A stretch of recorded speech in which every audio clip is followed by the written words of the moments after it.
We go live on YouTube.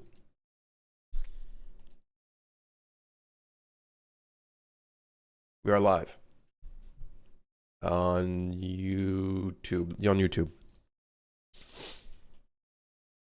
I mean, the game itself going 100% off on Steam. There's already been cases of malware. Oh, yeah. I think that happened.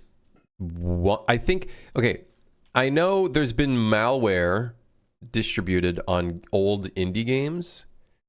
I don't think I've ever seen one of them going 100% on sale. And then I think the thing is, if it looks fucking sketchy as shit, it's probably sketchy as shit. You know, they actually had to change some of the ways that you can update on Steam now. I think an actual official game build needs to be approved through your mobile authenticator now.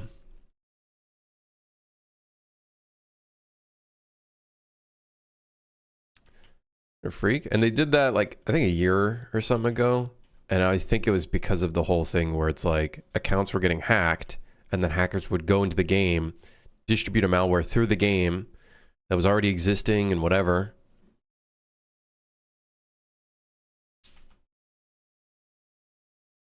I learned when we released Super Hire initially, I had it on my own Steam account. Not the best thing to do.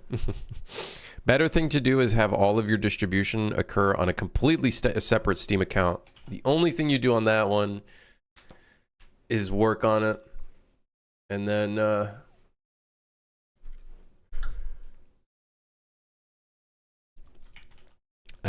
never remember the passwords or anything like that. Who am I supporting in the World Cup? Canada and Switzerland, probably.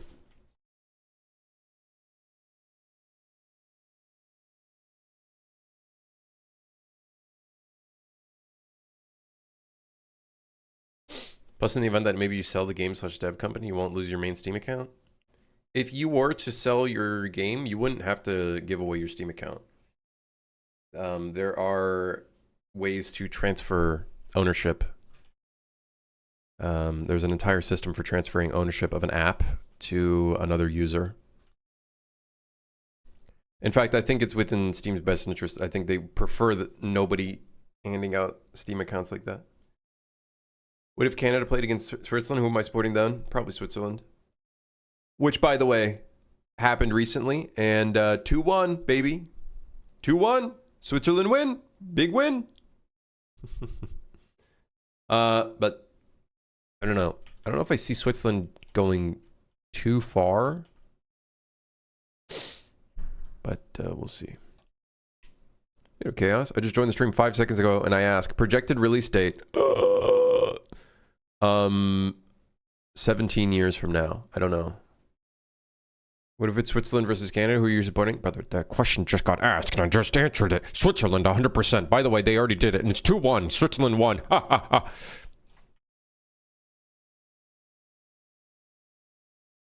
"17 years, I'll be over 20. Me too, man. Me too.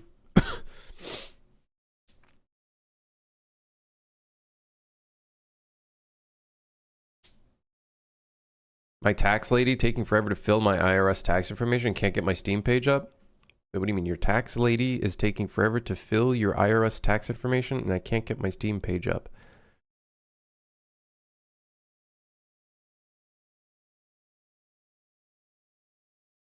Okay, wristwatch boy?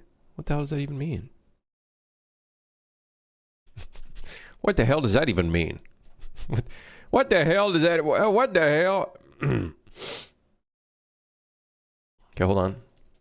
In our base pawn,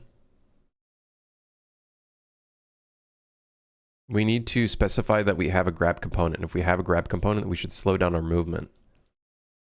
Yes. Yes, man. So we are setting the movement mode to custom 1. Can I specify the speed of custom 1?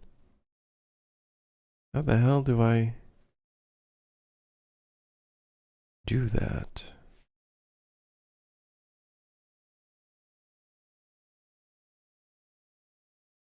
Okay.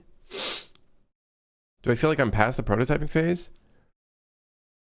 I'm not very good when it comes to prototyping, as in like gray box, literally everything and whatnot.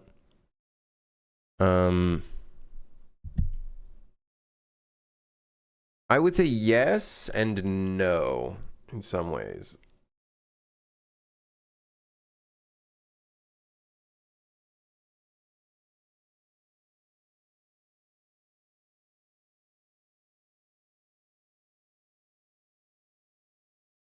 England? Is England even playing in the World Cup?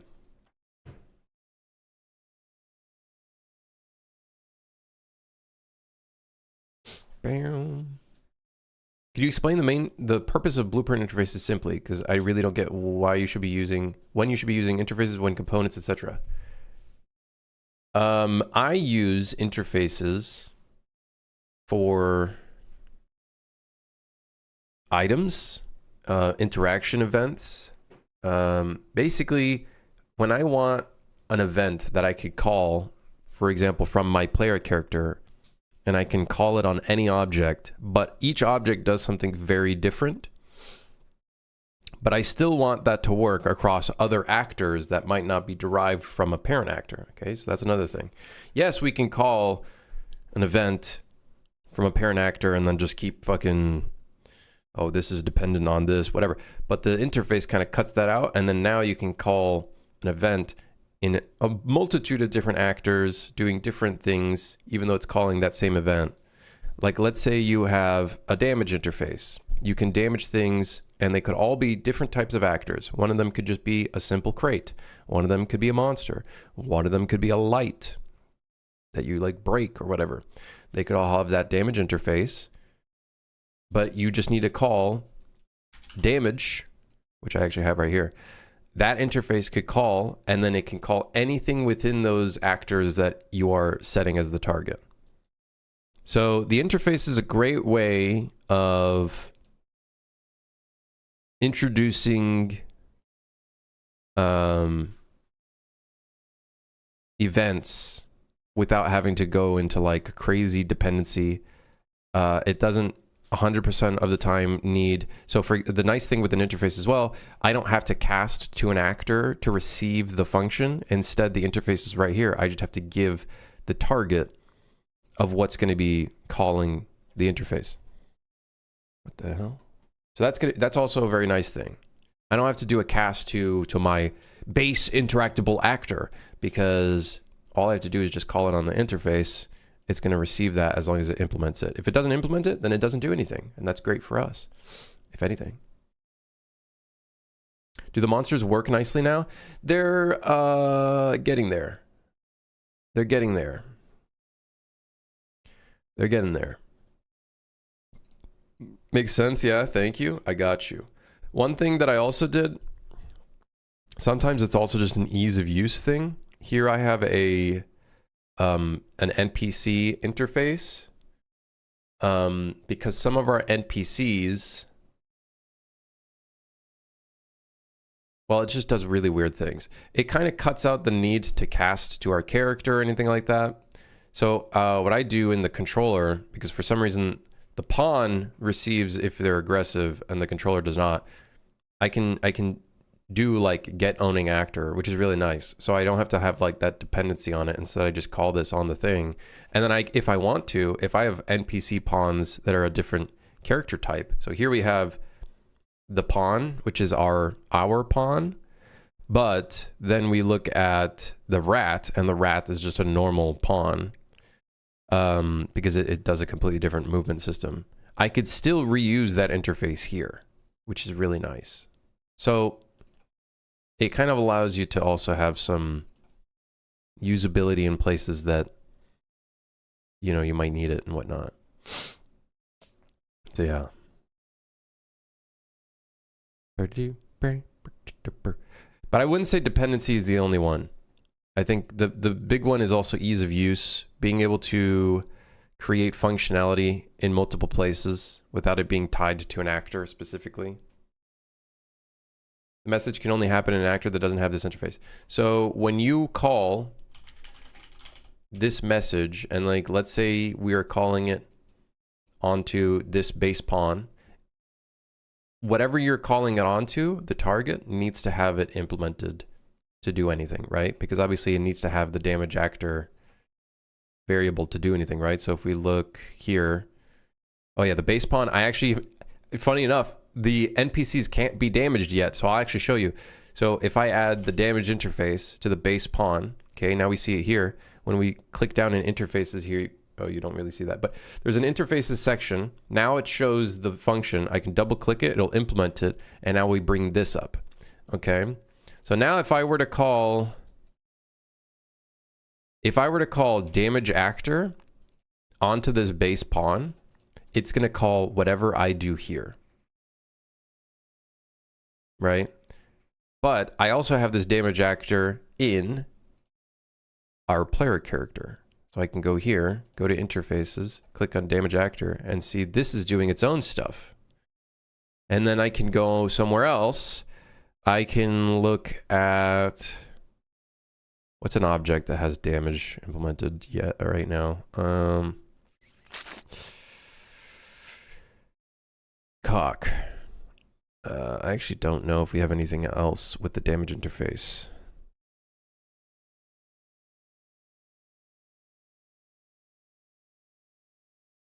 Anyways, yeah. So this is cool. Yeah. I want to ask a random question. Is that okay? That was my question. Oh, that's okay. Question answered. You can ask another question.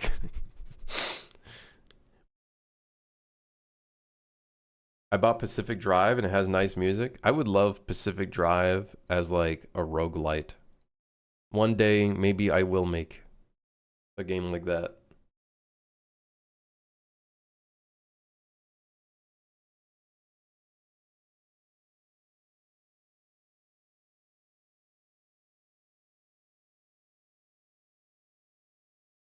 They're not going to win playing the way they've been playing? Which, England?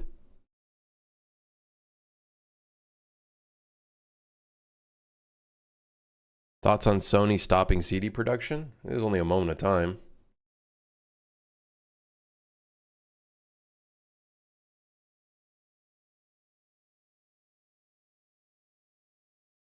I don't even have a CD reader on my computer anymore. A matter of time, sorry. It was only a matter of time. Did you mean a matter of time? Iris, listen, now you're talking shit, but you knew what I meant because you perceived it as a matter of time. So, if anything, fuck you, guy. This game's gonna come out in a matter of time.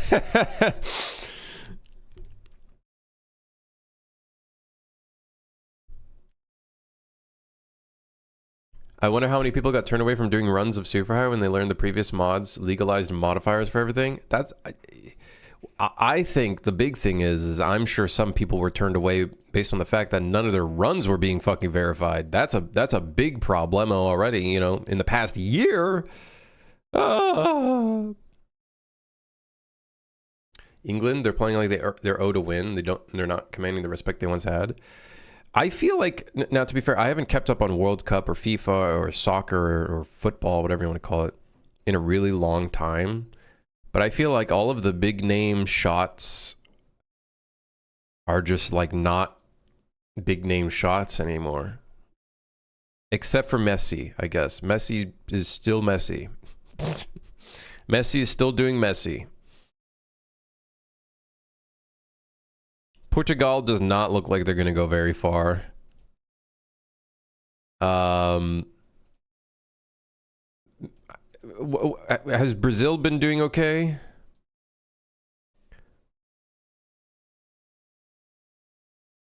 The Swiss team, I don't recognize any of the fucking players. A lot of submissions are just this one dedicated guy grinding Send to Paradise with and without modifiers, despite not getting any of his stuff verified for months. Oh. Oh.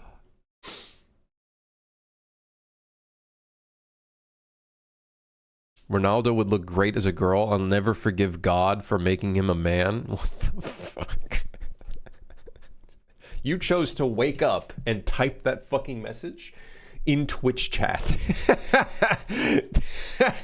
You chose to wake up, brush your teeth, do whatever else you needed to do, and you thought, yeah, I'm gonna write this real quick. Have you seen Holland? I have not. A couple of years could mean anything according to the Star Citizen devs. Listen, man, when you're making billions of dollars and you don't have to release your game, I think they're going to keep doing that shit until the money runs out. I think they're doing just fine. They know exactly what they're doing.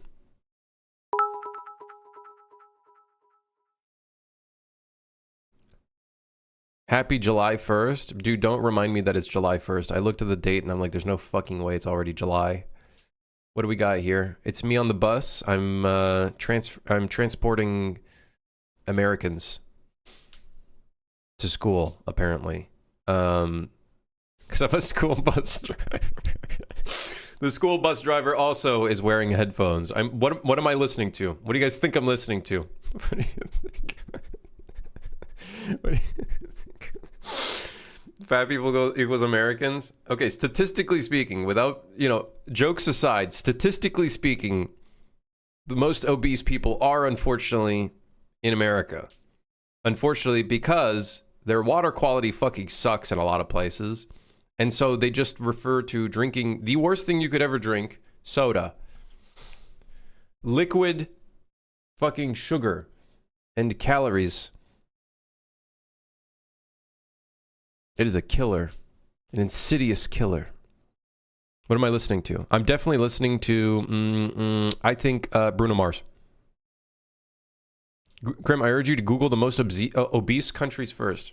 Most obese countries in the world. Okay. What? Oh, wait. No, these places. Okay. Cook Islands, Nauru, and Tonga. I remember hearing that some countries literally import all of their food or a lot of their food. And those are, I would bet money, those are probably the places that import a lot of their food. And it's like not very healthy food.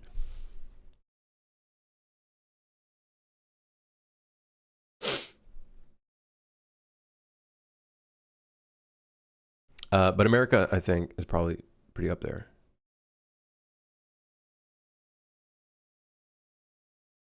The top 10 countries by adult. Wait, hold on. This is AI. I'm not listening to this. United States is 10th. Interesting.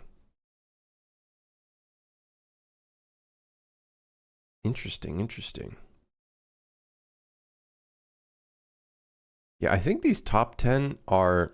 Listen, I'm not very good with geography, but these top 10 look like they're islands, small islands.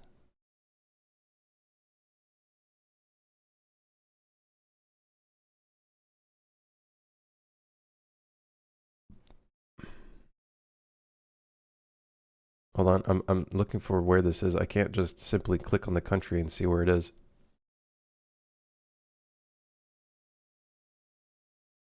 75% is insane. Okay, but what's the population of this place? 5 people?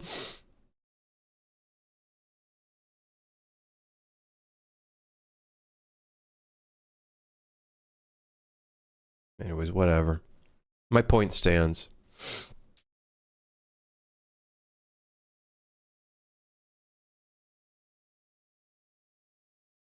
Is it adjusted for population? That's what I'm asking. If you got a place with 6 people and 4 of them are obese, you can't just say it's 75% suddenly. That's fucking skewing the numbers. We got 7 people in this country and about 5 of us are obese. Now, the term of obese is actually quite fucked up because literally someone who's quite healthy could be considered obese on a medical basis. Now, grossly obese, I would say, that's where things get fucked.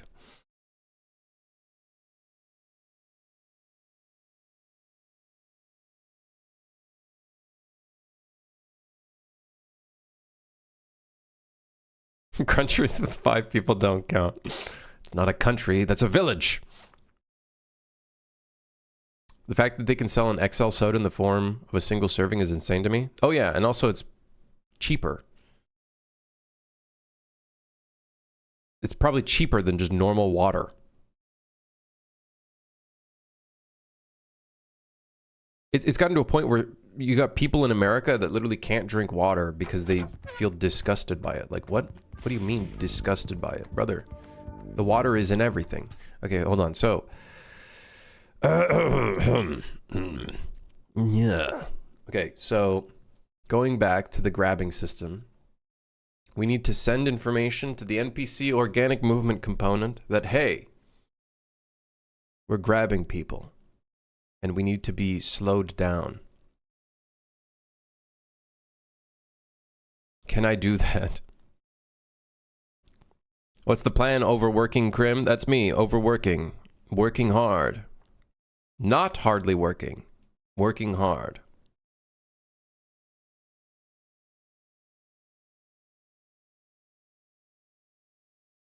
I want one of those American scooters that they use inside grocery stores.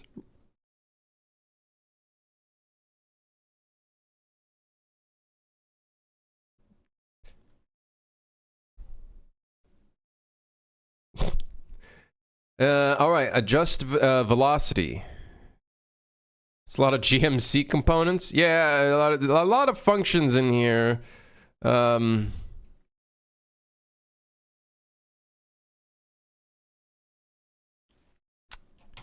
Where do we calculate movement speed from here?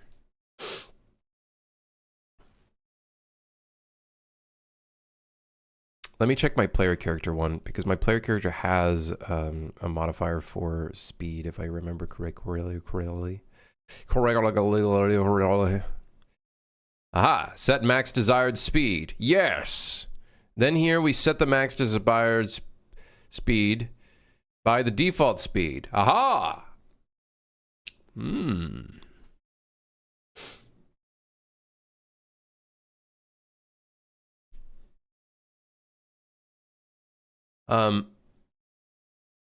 The plan is we keep working a little bit more on the grabbing mechanic thing for the monsters when they grab onto the player.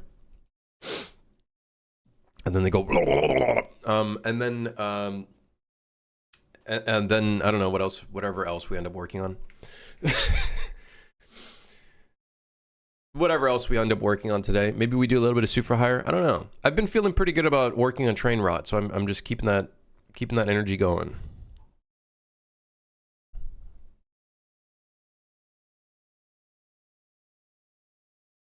Is this a new soundtrack? Volume 5, released in 2026. January 27th. Ah. Beats. So we need the movement update. And then I'm assuming we call the parent at the end.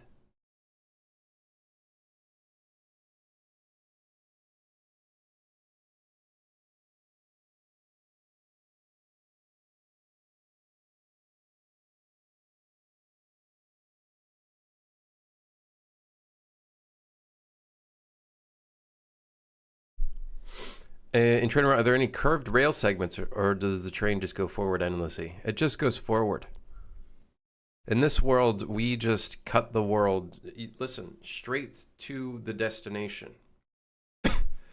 Straight to the destination. We go through everything and anything. Water? Who cares? Bridge. Mountain? Tunnel. Giant monster? Explosion. I don't know.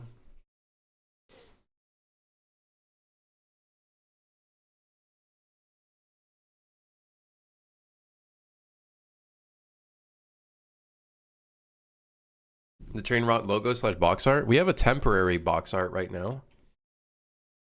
I'll show you what the temp box art looks like right now.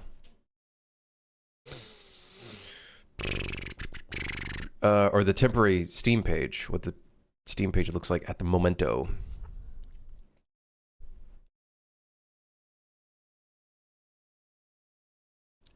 Never mind, I can't because I have to sign in.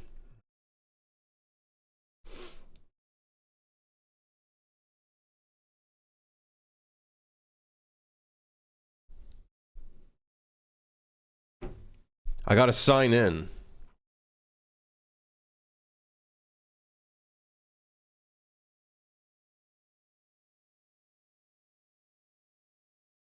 Yeah, here's what it looks like at the moment. The kind of temp art. Some of these screenshots need to be updated because they still have the old stuff. And also the very, dude, it is crazy looking at the difference now from the very small trains to the large trains that we have now. Oh my God, the difference is night and day.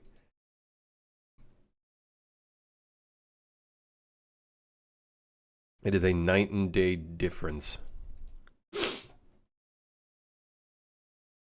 Kind of insane.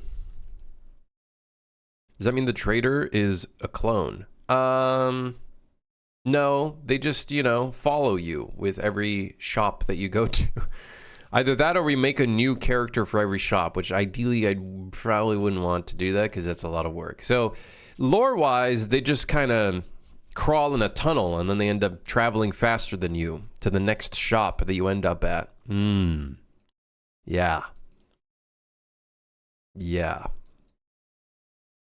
They end up taking their flying car and they go much faster. So here we'll set the max desired speed. Okay. With default speed multiplied by our move speed multiplier. Okay. I guess we'd want to create a move speed multiplier. And then we'd want to calculate the move speed multiplier, I guess. Or we could set the move speed multiplier. I guess we could do that too.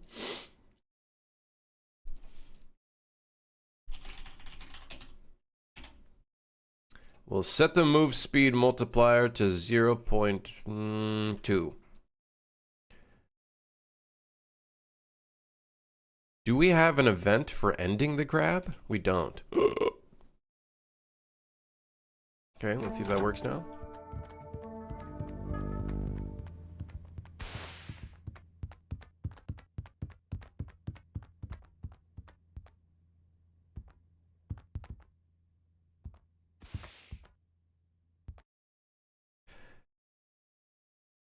I think...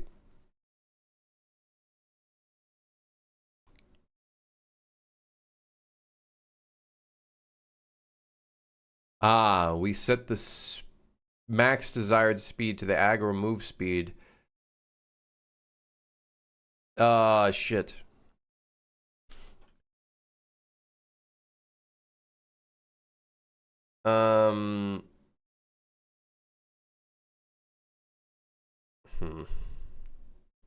Grim, I'm craving crumble. Talk me out of it. It is horrendous amounts of calories that you're going to immediately regret literally 10 minutes later. And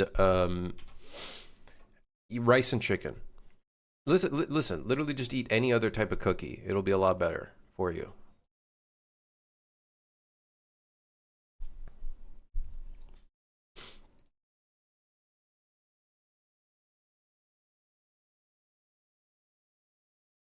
So here we set is aggressive, aggro move speed.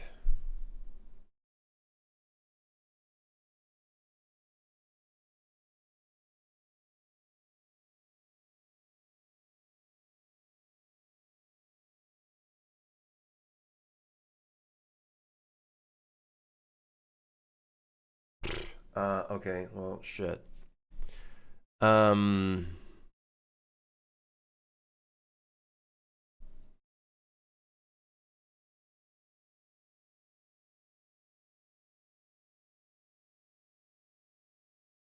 Eating crumble is a good way to cause internal bodily death. I spent all day editing a video for work, and it's exhausting. New respect for video editors unlocked. Video editing and coming up videos and stuff, not fun. Not fun. No, don't think so. Not fun. Not so fun. Not fun.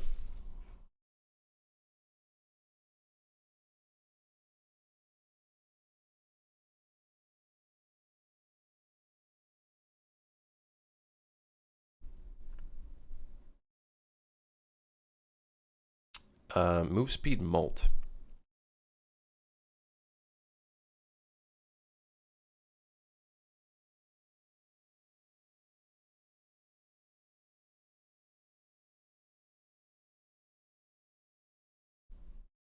AI can do that? Okay. Can AI do my taxes?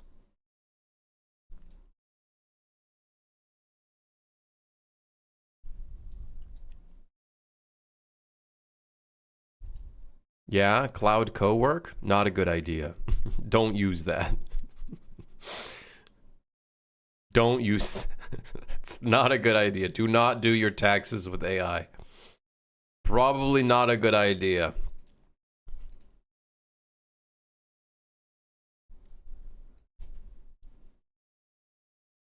Creative work is as exhausting as the friction you have with the tools. I gotta say, video editing tools, I don't know how it is still fucked up, but they all kind of suck in their own way, to me. Premiere, DaVinci, Sony Vegas, How is it that they all kind of just do things, some things good, some things shit, and they all do some things shit? Premiere Pro is awesome. What do you mean? Bro, that shit for me was so slow to work with. It felt like, I think I like constantly kept crashing in it as well, because it just like, I would try to do things too quickly. I like Sony Vegas because I can clip, I can like edit and move clips around very quickly, but it has like no features basically. DaVinci feels like free open source software, which is to say not very good.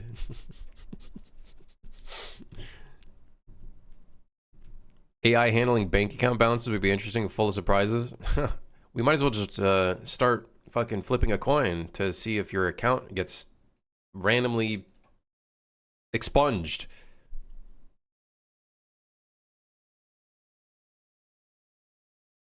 Have I ever used Maya? I've used it once.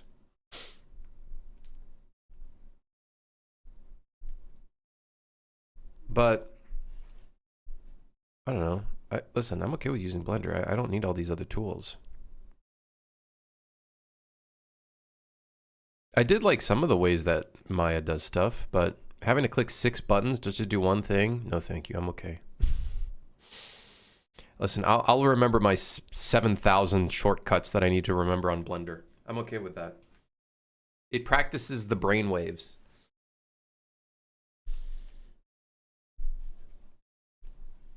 Does the AAA industry still use 3ds Max instead of Blender? I'm sure they do. I'm sure some people do. You know what people probably don't use anymore? Because it just, I don't think it gets updates anymore, and I think it went out of business. Modo. Modo, I remember I used to watch a streamer that used Modo, and it looked so cool. Like I don't know what it was. I think it was like the viewport looked sweet. Something about the viewport looked really cool.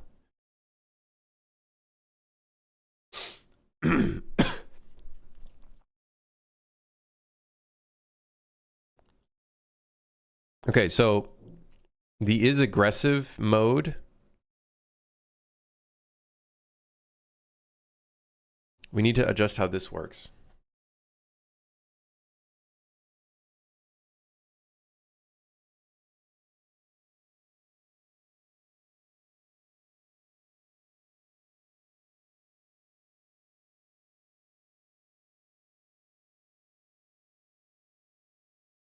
All right. Here we set the boolean is aggressive.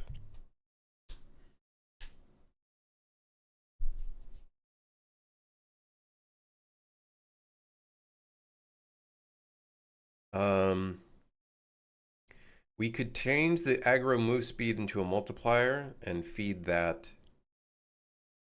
into the move speed system.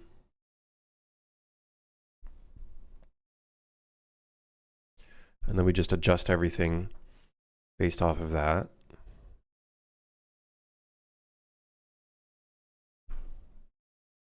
I have Vegas, bored of it. It's a very boring software, but it does what it needs to do for me when it comes to like editing videos, which 70-80% of editing a video to me is cutting the clips and moving them around. Like that's realistically most of my editing workflow. It's no crazy like fucking shit moving all over the place and stuff. It's just very straightforward for the most part. Maybe that's why my YouTube channel never went off. I didn't put in all the CGI and whatever fucking bullshit. All the crazy movement and stuff. You need memes? That's true, it's true. I need to be in my underwear on a 3D, on a green screen, holding a microphone that's not actually a microphone, but some random object.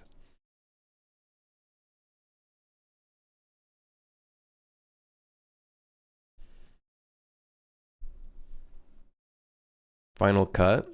Listen, I only use a good operating system, which is arguably not that good as well.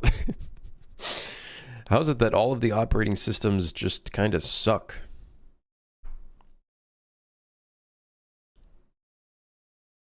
Is my workday's wrapping up? I can play around with the friend sub concept and Godot soon? Holy moly. I like my operating system without ads. I don't have any ads. It's because I don't move to Windows 11. I did not move to Windows 11. Thank goodness.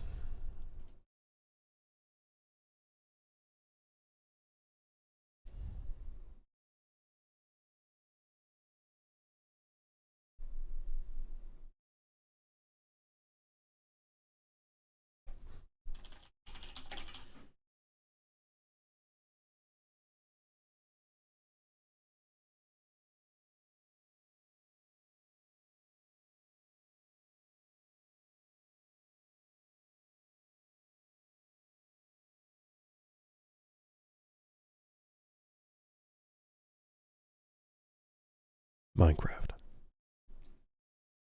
Crimson's Night game not Windows 11 compatible. Heard it here first. We did have a point in time where Superhire was like crashing on Windows 11 clients, and I'm pretty sure it's just because there was a really faulty update or something. I don't know what the hell happened. When does the Windows 10 support end? Supposedly they extended it. They extended the extended support. So now it's extended support. Here, Barry. Grim moving his game dev rig to the Steam machine next? I don't think so. I don't think that thing's powerful enough for game development. Unless maybe you just run Godot on it. Like one of the smaller engines. Maybe UE4 could run on it? 5 push-ups, eh? Then we got to figure out how to do this speed system.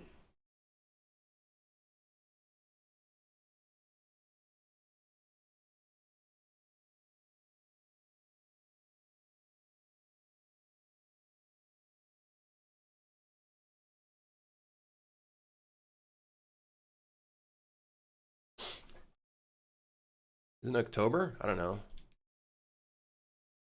I try not to think about that. I try to let time pass as slow as possible. Totally into chairs lately? Is that an Aaron? Yeah. An Aaron? Aaron? It is an Aaron.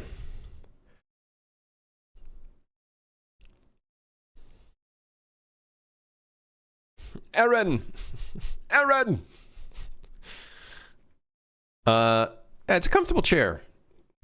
But I do think you could probably get something as good for cheaper.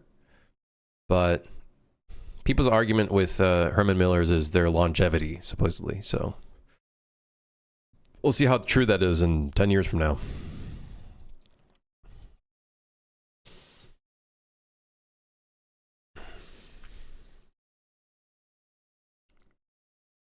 We will see how true that is.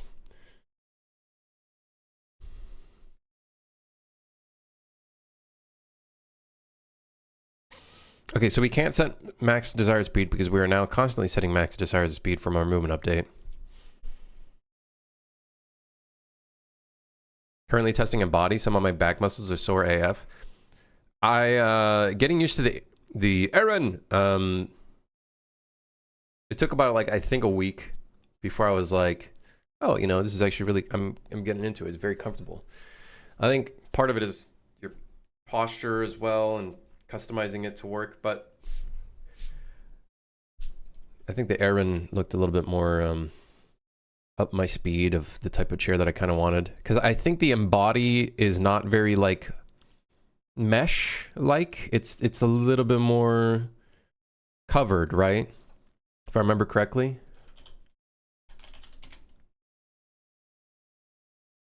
Yeah, I like the open mesh design of the Eren. My farts can go through without any resistance. It's a big selling point for me, personally. It is fabric, pretty breathable. Yeah, I just like the, I like this. I like this kind of open, yeah.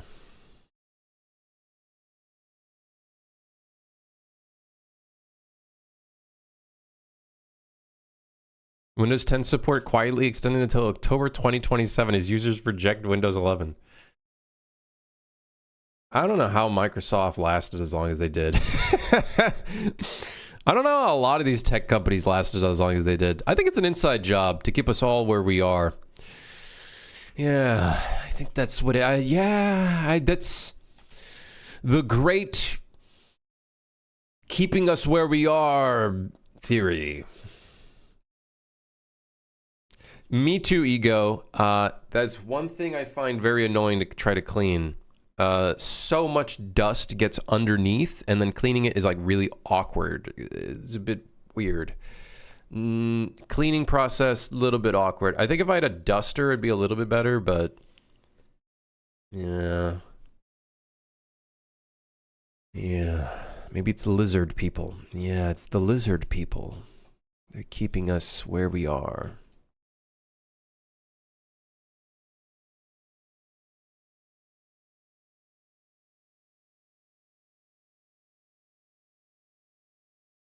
We could alternatively also set the multiplier.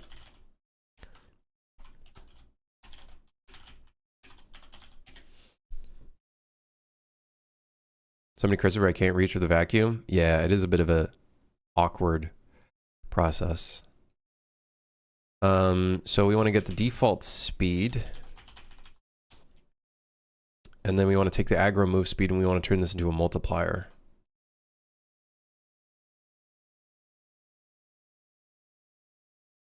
$400. Let's say this is 150, I believe is the default speed. Or whatever this is. 150.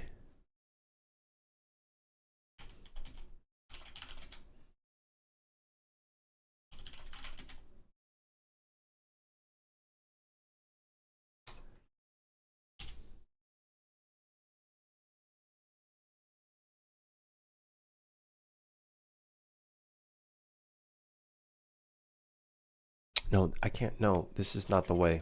No. This is no, this is not the way. No. This is not the way. This is not the way. Don't joke about this, man. I have a lot of idiots who think reptilian people are real.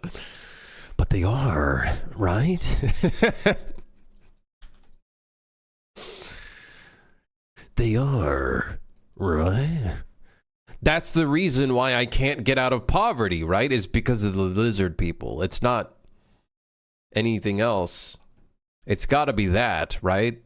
This one conspiracy that I've sold myself into.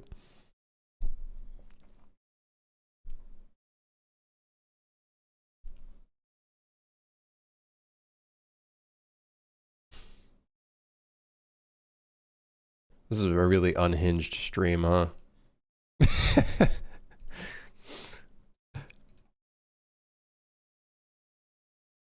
You're looking directly at one of them, chat? Chat, I can assure you I am not a reptilian. I am a real person. I was birthed from a human. From a human being on the planet Earth.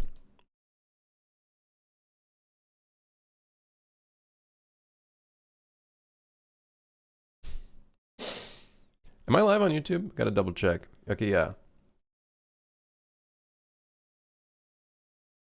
You need a reptilian as one of the monsters? Just saying. That would be so funny. It starts from their eyeballs. It starts from... And then it's just... They turn into a slug.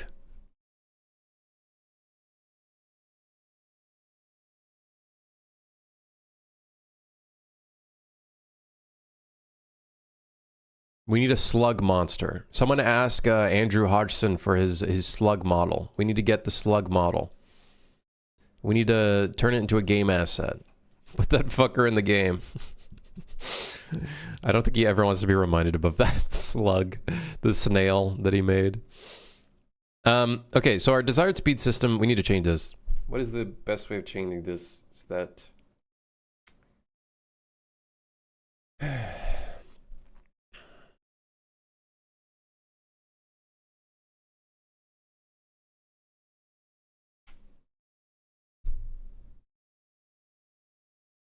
We could...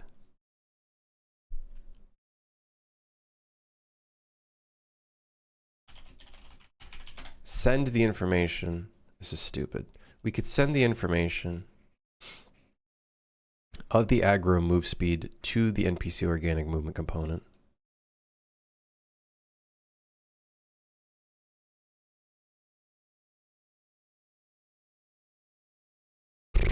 This is really dumb. This is really stupid. We have an is pawn aggressive interface call. However, I don't think calling an interface call on tick is a good idea. Nah, whatever, who cares? Ah, fuck it.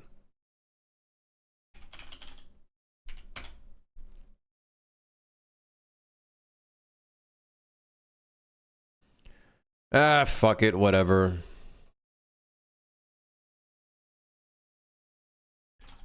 I don't care anymore. You can't tell me what to do. I don't even care anymore. I don't even care anymore. This code is slop, and that's fine. I'm okay with it.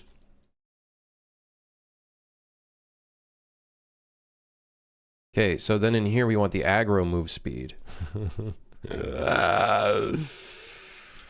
Is this dumb? Yes. Am I gonna fix it? No. That's okay with me. Sometimes sacrifices have to be made.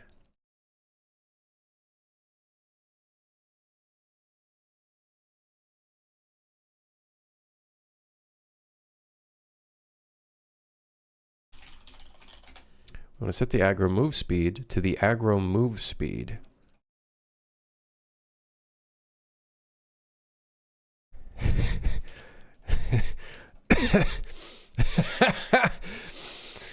and then in here, it's going to read if it's aggressive. So we no longer need to set this because it doesn't do anything.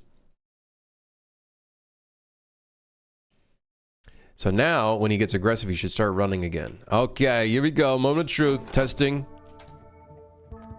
Okay, then once he grabs onto us, his movement speed should slow down.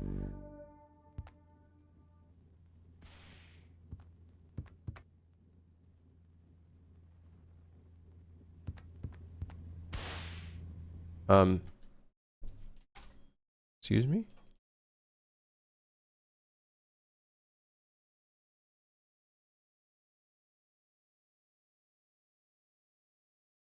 .2. Did I slow him down too much? You really need to two Steam accounts to test multiplayer via Steam. To test proper sessions, yes. Is it because we set his movement mode to custom 1 rather than custom 2?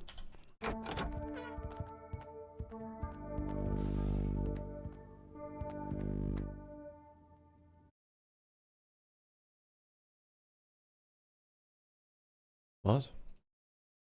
Here, just do this instead.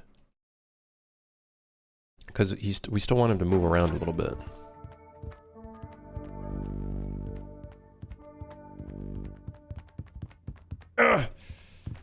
I tried to run away. I kind of don't want him to like run towards us though. I kind of want him to pull us back.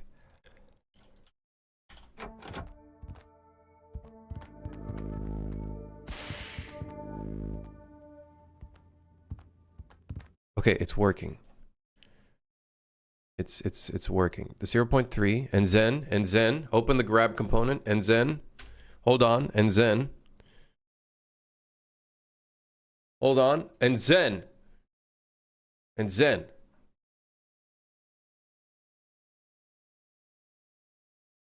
We lower this a bunch.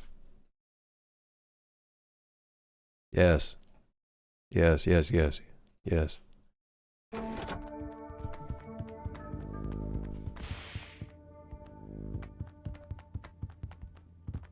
I think we're moving away too fast again. I think what we need to do is if the player character suddenly is grabbed, we should probably modify the movement speed of the player character as well.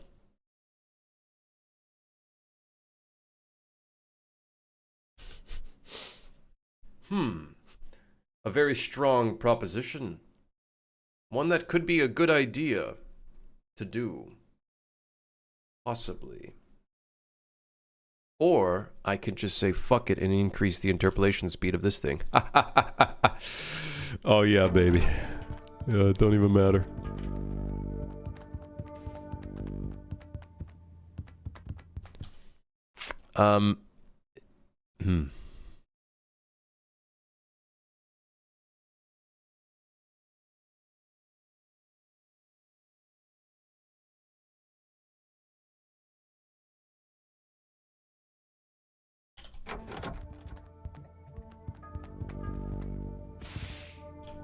What's weird is now I can't move around, even though...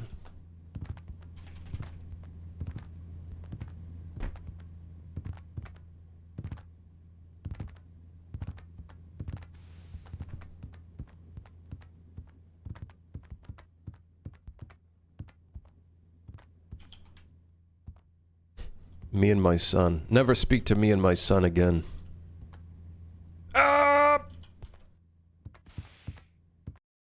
Okay, sometimes I'm able to move around, sometimes I'm not. I think if you jump into him when you get grabbed, I think you're in air. Wait, no, that's not right. That's not true. I'm being lied to.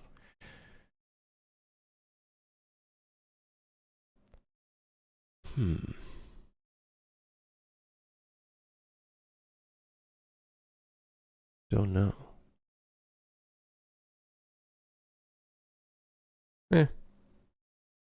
I do think I am being sent into the air, though. What if I, you know, add a -5 in there? Haha.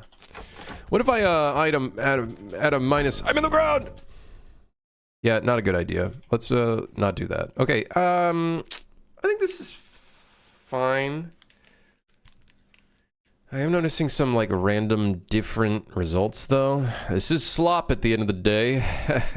But that's not an excuse.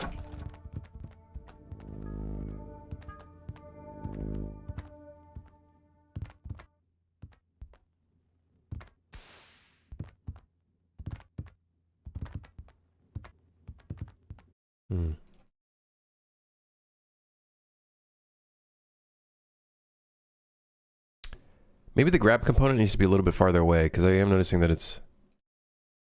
maybe 100 units forward. Yeah,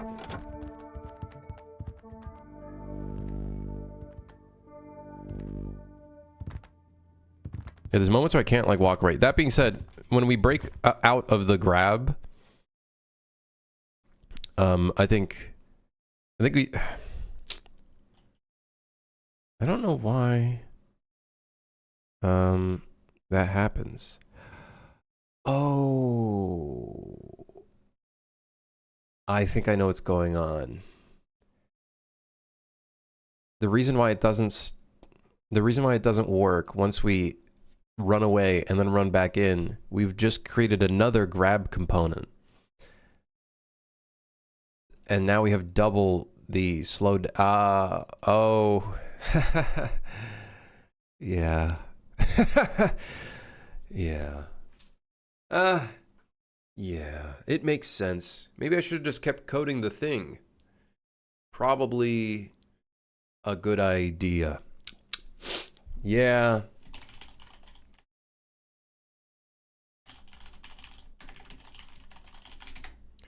Yeah, maybe, you know, good, yeah. So before the grab entity begins, let's just make it so it checks if a grab entity, huh? Where's that happening? Fuck it, we'll just do here. If grab component is valid, not valid, then we can allow the grabs. Now we should have a more consistent result, which allows us to run away, run back in, run away, run back in, run away. Now I can start punching the numbers in correctly.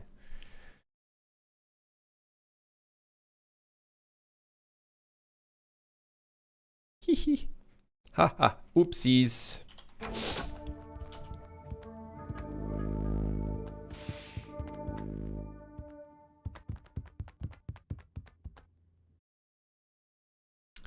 So I actually think this interpolation speed needs to go to like 300, baby.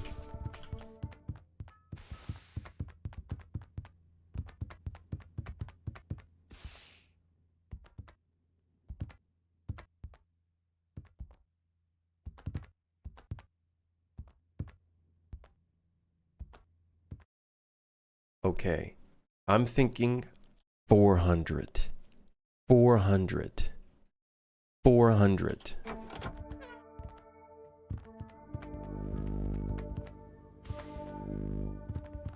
So if you magically are... What if I go ragdoll? Does he still grab onto me?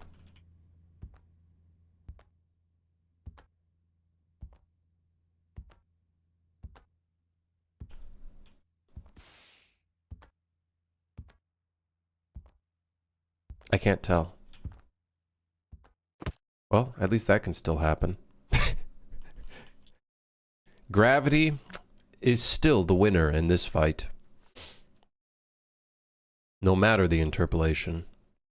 So I think on event tick, this grab should break. The grab should be broken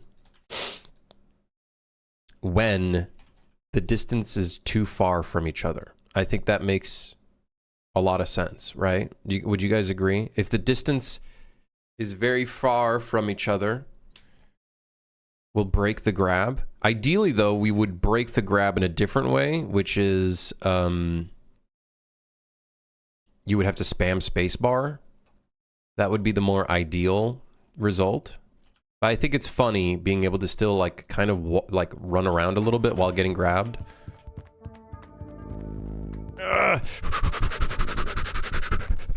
I'm almost there. Okay, I think 420. Blaze it. Make the player feel good about himself. That's my pro super advice. Wrong game, brother. Wrong game.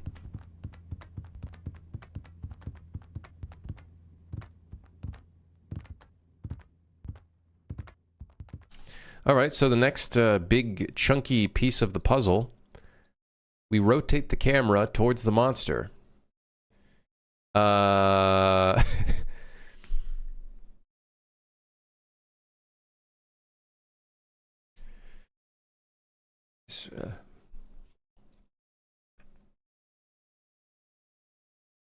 So we need to rotate the camera towards the monster. To do that, we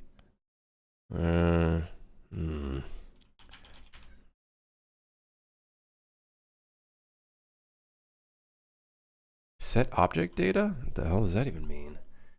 Do we set the camera rotation? What would be the best way of doing this without potentially making the player puke? I think we'd have to get the camera boom, huh? I'm actually kind of surprised we're even using a camera boom at all. Why are we using a camera boom?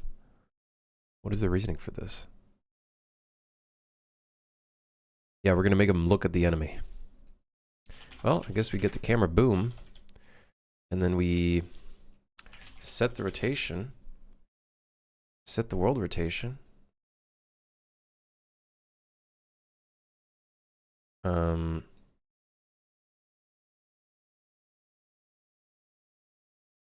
We'll set the Z rotation. So here we'll get control rotation. Uh-oh. This might not go as well as we'd like it to. And we set the Z yaw.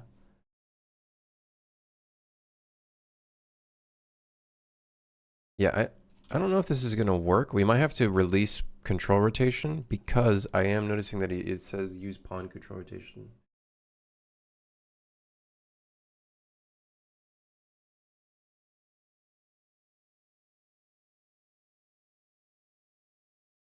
We could also set the pawn control. Oh, wait. Instead of setting the world rotation, we just set the control rotation directly.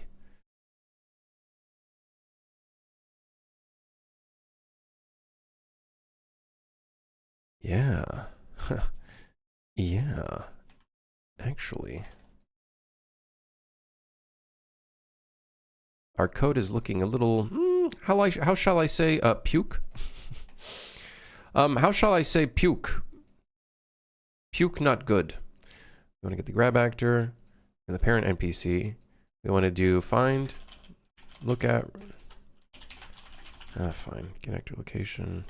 We technically want to get the head. Start and target and then yaw. Let's see if that actually works. How much do I reuse blueprints across projects? Not much. Uh-oh. Whoa. So the yaw is stuck to him. I'm stuck to him. I can still look up and down though.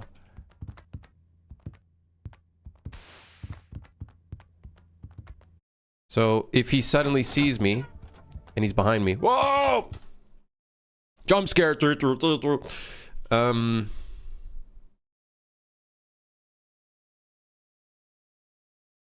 Okay, I feel like the pitch should also be the find lookout rotation. However, we need to get the grab actor. We need to get the actor's eye viewpoint. Or no, actually this would be eyes viewpoint target. And then the start would be get camera. We need to get the camera location. The camera. And then this should give us the exact rotation.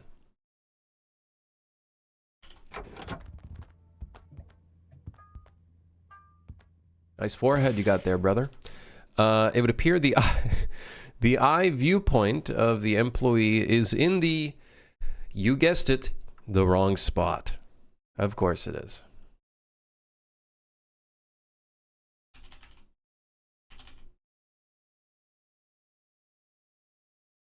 Base eye height above collision center. Can I just add like a random object in here just to figure out where that is? We're looking at around 47. I'm looking at a 47, not 478, just 47. Yeah, I don't really reuse blueprints too often. It really depends on what it is, right? So that's more so what the problem is. Okay, so I think now, instead of doing an immediate rotation, by the way, the roll doesn't matter because we don't use the roll. Instead of using an immediate rotation, hold on, let me just clean this up a little bit. Bum, ba, bum, bum, bum, ba, ba, bum, ba, ba, bum.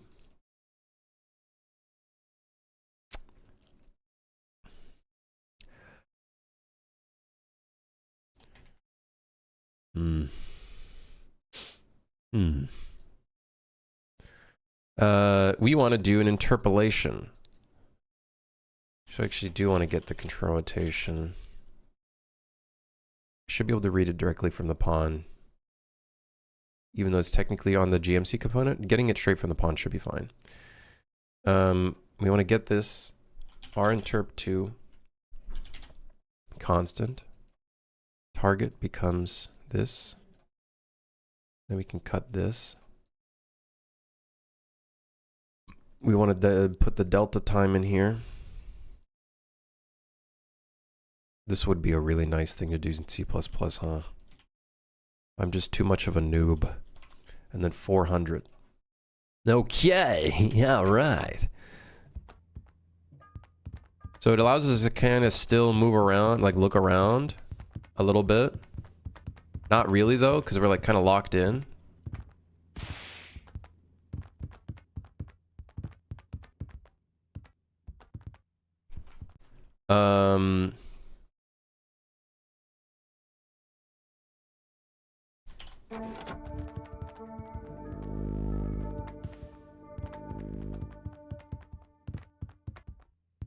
And then the idea would be you'd have to spam jump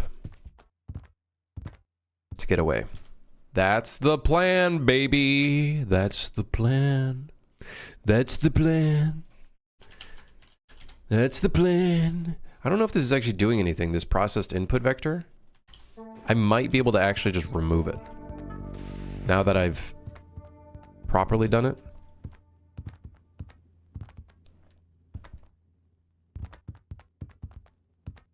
So in theory, with the current way that we can move away from the monster, does that mean he's got stretchy hands?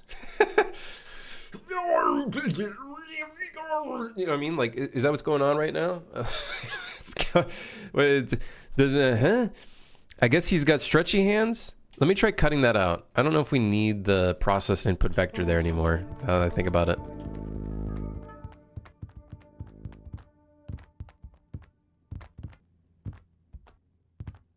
Game release yet, lazy dev? Nope. Nope, nope, nope. Nope. Yeah, I really don't think this is needed in here. So I actually think we can cut that bad boy out.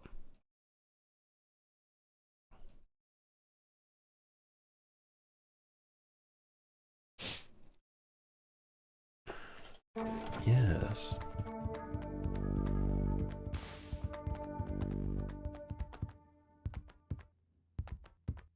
What do you guys think? Does this look good? I can even crouch in this pose. He'll look down. It looks a bit weird. Looks a bit interesting.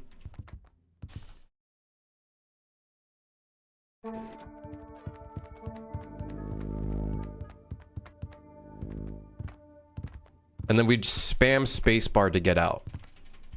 That would be how we would break from the grip. And he would constantly attack us. We'd probably want to, like, zoom in the camera to really, like, make it a lot more intense. Ideally, I think that's what we'd want to do. I was thinking we could do camera shake, but then I was thinking about it and I was like, I don't want to make people puke. So, yeah.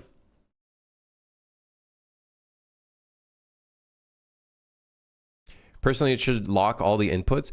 I was thinking about that, and I think some of the monsters should do that, but I think it'd still be fun to, like, let you kind of move around a little bit. You can still, like, move to the left and the right and stuff. And I think it's kind of fun being able to do that, but of course, you know, we'll have to see. He's... Uh-oh. Get me... No, no, don't go to the edge.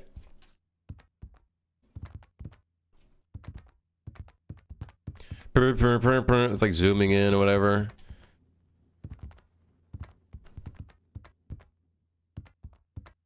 Like, it's the jump away thing that looks drawing to me. Yeah, I made the jumping. We'll have to see. We'll have to see as we work on it a bit more.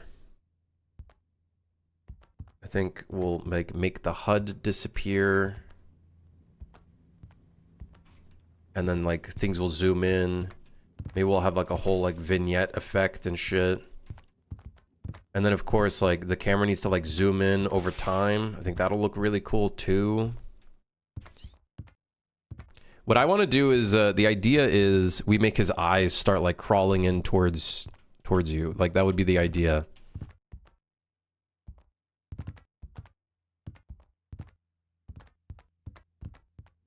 Maybe when grab, you could also muffle the sounds around him. Could be scary. That could work.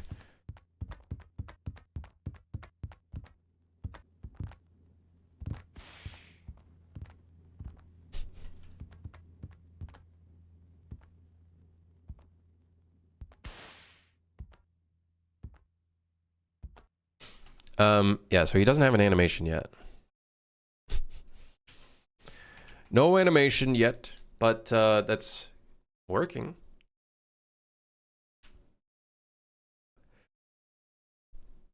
If we had the spikes like in the eyes to the mouth, we could. I was thinking along the lines of like he lost all of his teeth and then they turned into eyeballs instead. Or they replaced his eyes. He lost his teeth, but then he replaced it in his eyes.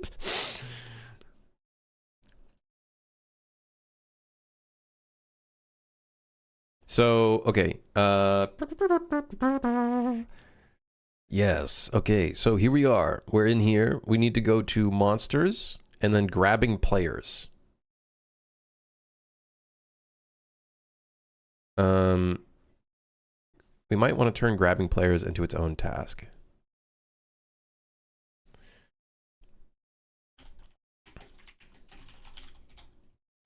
And then let's create a checklist. And then in here, I'm gonna say we need to grab event is there, but let's add another thing, which is release/breakout event, spamming spacebar to break out. Damage over time. Visual events, vignette, zooming, maybe other post-process stuff. Muffling sound around.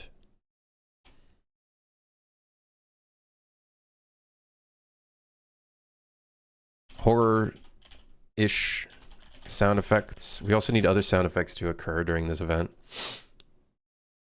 What do you think about Ill? It looks insane. It looks cool. I like the part where he kicked a baby, a zombie baby, into a big chunk of barrels.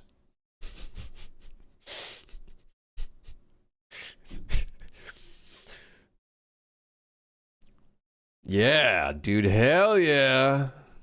Hell yeah. Release/breakout event, spamming spacebar to break out, damage over time, visual events, vignette smooth, zooming, maybe other post-process stuff. Sadly, it's not a baby according to devs. Yeah, they're just saying that. Release/breakout event, spamming spacebar to break out, damage over time, visual events, muffling sound effect, sound around the player, and then horror-ish sound effects. We also need animation state for monster. Hands out towards player.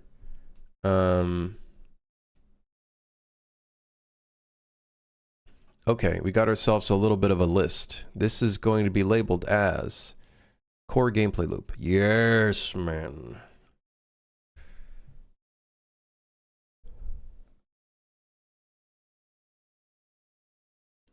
It looks cool though. It looks cool. I don't think I'd ever play it, but I'd watch a streamer play it. That's that type of game where I'd watch a streamer play it. Just because I don't think I could handle myself playing it. chomping sounds as he eats your face. I don't know what kind of sound effects we're gonna do yet.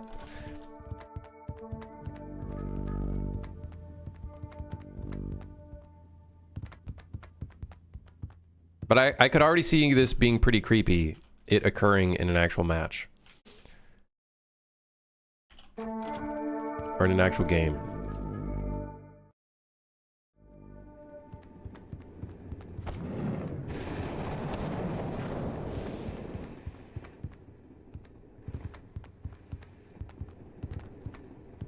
So far, the only monster that does any sound effects is the werewolf.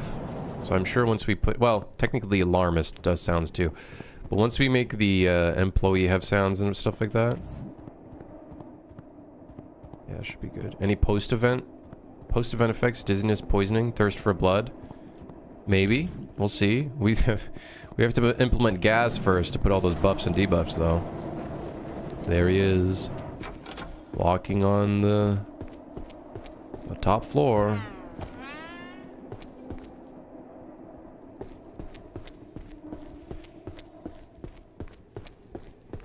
His eyes will probably vibrate. So instead of them spinning, they'll be vibrating.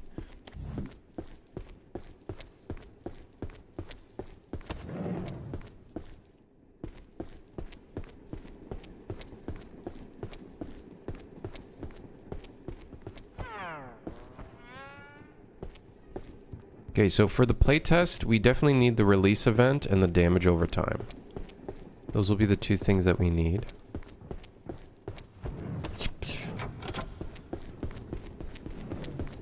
Okay.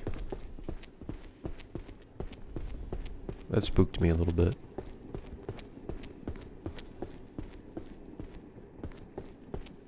He kind of came out of nowhere.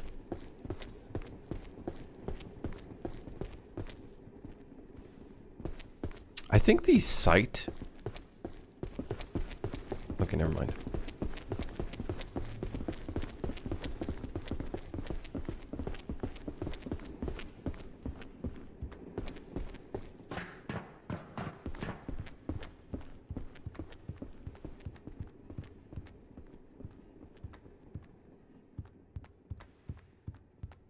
I feel like the, once they lose sight, I feel like they need to make them kind of...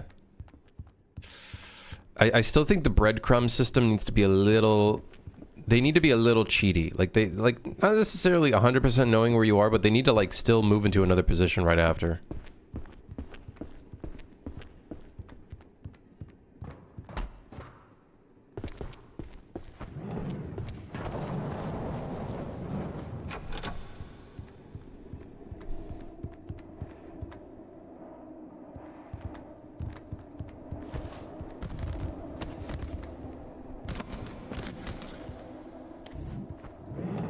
Looks fun to program these AI, but I'm so glad my first project is just C player attack / run away.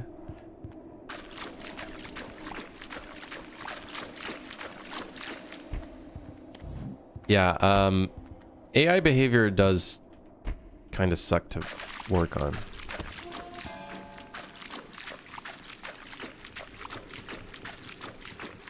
It does kind of suck.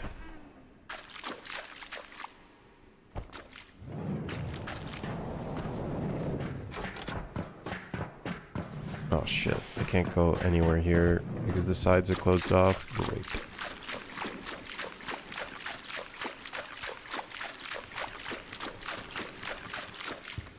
The laundromat back rooms. Youch.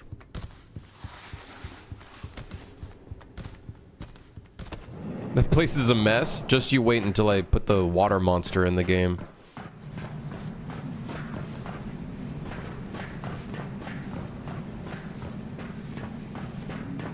And then it, like, fucking pulls you underwater.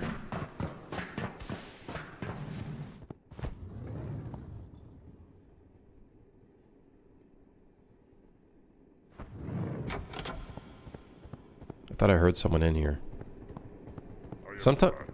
Oh. That's what I heard. I see. Come with me, rat.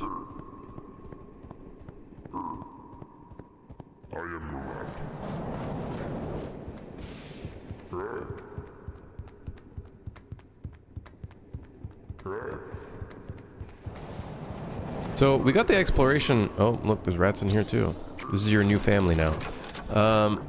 We got the exploration part down, I think, pretty well. Like, things are doing really well in that respect.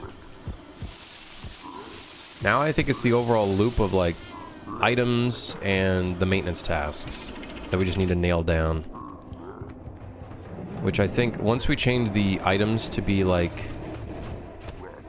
a little different, in the way that you don't need to feed it in the generator, I think that'll be good. I think we'll be in a good, going in a good direction, I think.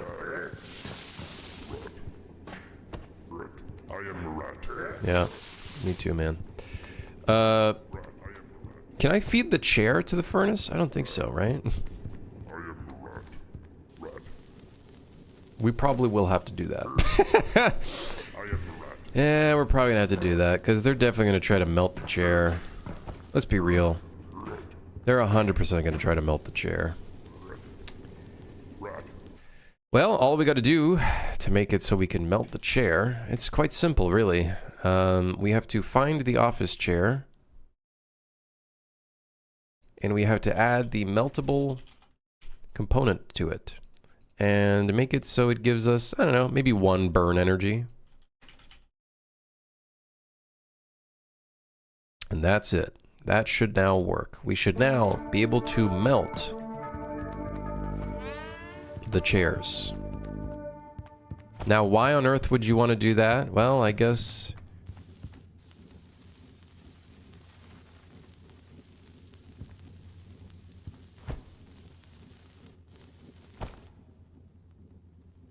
Huh.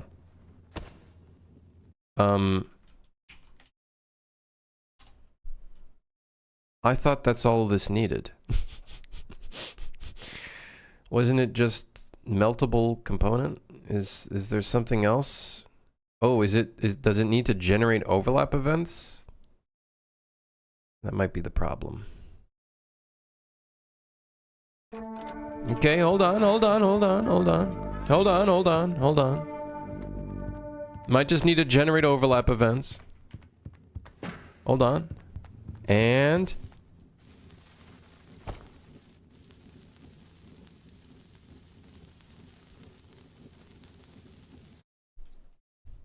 what the hell?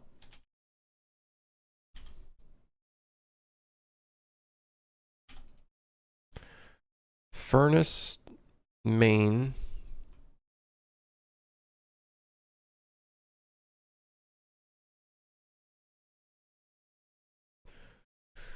Is handleable. Oh, fuck. It needs an is handleable event? Oh, that's bullshit. Okay, what if we do this? Does object implement interface? Interaction.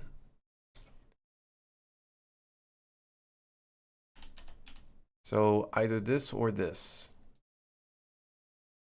Aha. Yaha, and then it'll return true no matter what. Yes, man. Okay, all right. Okay. Nice. Okay, save. Wait, hold on. I see... we might want to do a check to see if it has the meltable component. That being said, I think everything should be meltable. Does that mean you can burn anything now? As long as it contains this component, yes. That being said, you could argue this is a little bit like an immersive sim. And I feel like you should be able to burn just about anything, right? There we go.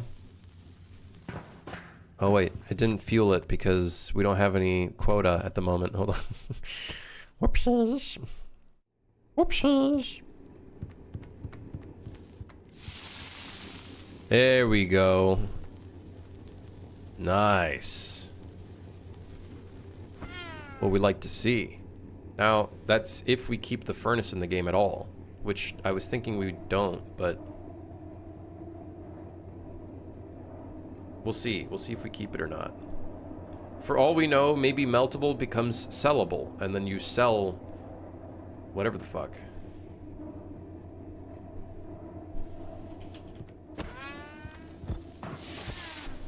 Why does that give so much fuel? I should probably change that. What do you mean remove the furnace? So one of the ideas for the gameplay loop is instead of you feeding shit into the furnace, you sell items instead and then purchase the fuel at the shop. So all of the quota system becomes reliant more on money.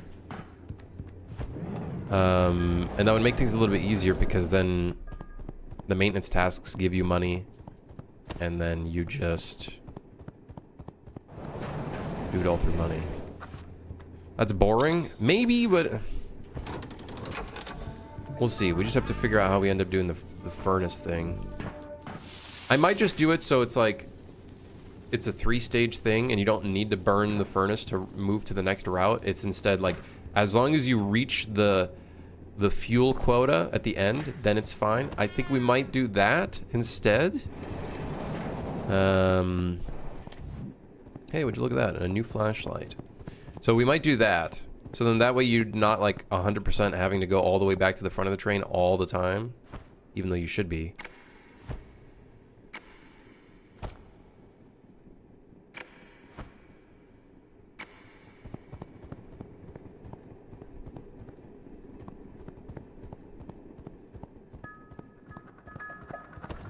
Yeah, the problem is if we remove the furnace... It's okay, I got you, brother. If we remove the furnace, we can't like feed rats and shit to it, which is, you know, kind of fun.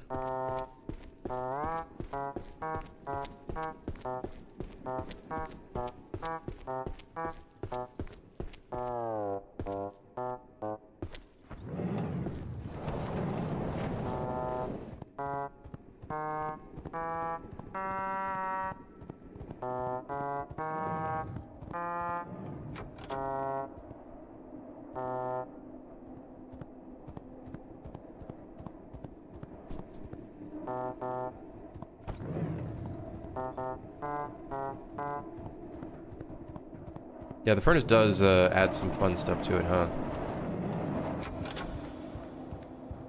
Maybe we shall keep the furnace. It is true. These are true facts. Found you.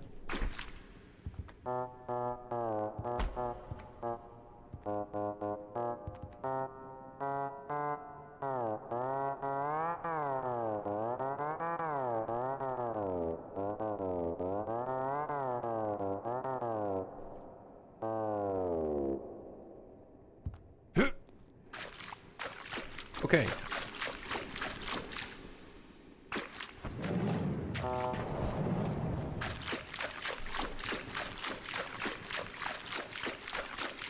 It'll turn into repetitive generic friend slop. Obviously we don't want that for sure though. Definitely don't want that. But we do want the game to still be approachable. Oh my fuck.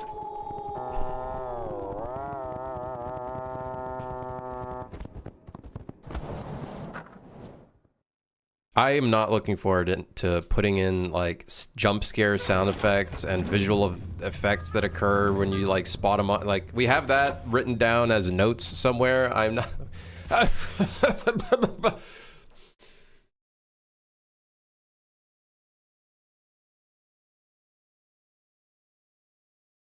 Yeah, the fun thing about doing stuff with feeding things into the furnace is we could do like other modifier stuff as well, which is fun. Definitely fun. Like if you feed a certain item to the furnace, maybe it like for a period of time, the other items you feed to it for 30 seconds multiply or whatever, you know, or some shit like that. We could do little things like that.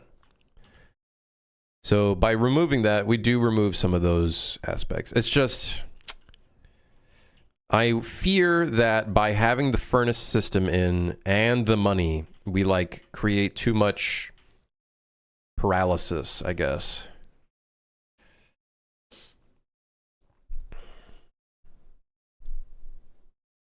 Or global effects if you feed something corrupted. Yeah, like maybe it's like, oh shit, we need this fuel, but if we feed this to the engine, something spawns in. Like it could be, we could definitely do things like that with the furnace versus the selling system doesn't provide that kind of opportunity as much. I think you can currently, hold on. I think you can currently feed the player to the furnace. I don't know if it adds to the quota though. Let's see. Stay right there. Nothing's gonna happen. It's gonna be nice and warm. Don't you worry.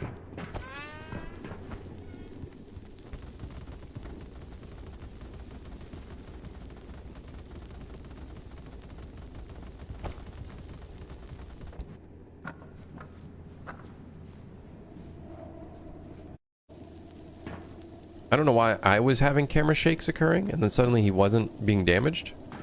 Something happened to the dot system. Something happened to the damage over time system. It didn't feed anything.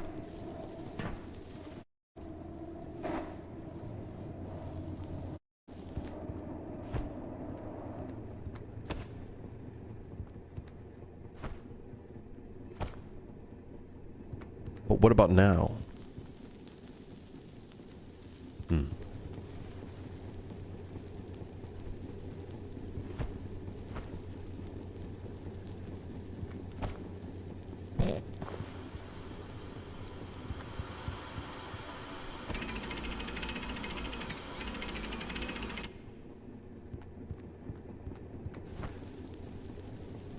If you click your button, does it show your body being dragged around?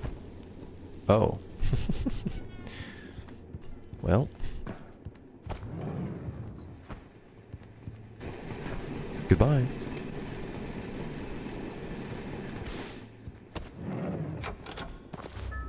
What the fuck?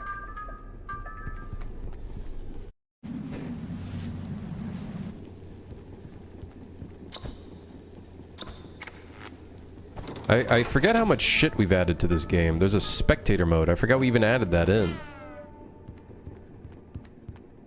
And then I think when we reach the next station, I'm pretty sure he respawns. Let me double check. Yeah. Oh my god. Wow. Good job, past me. You actually did some work. Ah!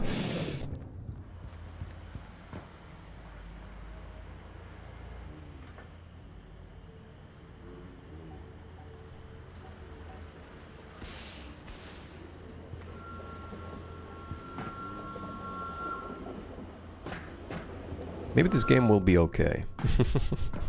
Maybe this game is going to be okay. Who knows? Maybe this might turn out okay, actually. I keep forgetting the shit we've added to this fucking game. Alright, so we still have some work to do on the grabbing system.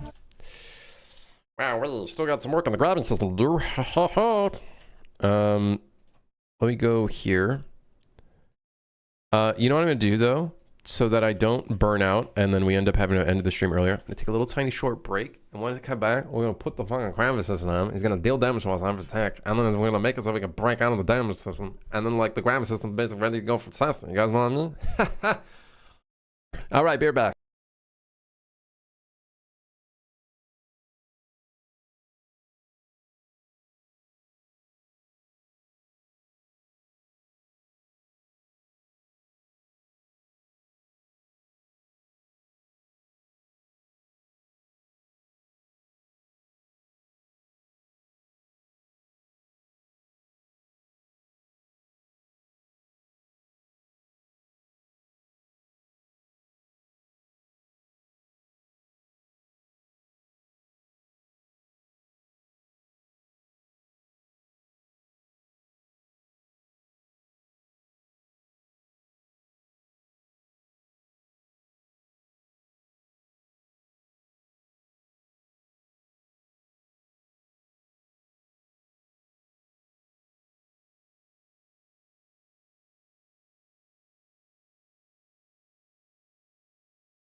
Hello, I'm back. Having each limb operating independently based on prior action and camera angles is very nice. I think it's fun, dude. I'm very happy with the dual wielding Desert Eagles that we ended up doing for Suit for Hire. I think there's things I would probably do differently to make it like look better, but yeah, I'm quite happy with the result of it. I think there's so much flair to it. We played around with a lot of these kind of things for Suit for Hire, which I hope inspires other action games to do some cool stuff in third person too, because I think there's a lot of potential for like really cool moves that could be done dynamically in shooter games rather than the typical static, you know, gun pose. I think Max Payne did a pretty good job of that, like certain poses where you start doing one-handed and then sometimes two-handed. I think I thought Max Payne did a pretty cool job of some stuff. I just hate that it has that fucking Rockstar movement jank where it feels like you're on a unicycle about to hit walls and shit. I remember when we first booted up Max Payne 3 on the stream and I was like, oh, I forgot that it was developed by Rockstar. Suit for Hire 2? Probably not. Probably not. We probably will not have a Suit for Hire 2. If anything, I'll just improve Suit for Hire and then that's it. All right, so we still have the grabbing system. So now we need to be able to break out of the grab.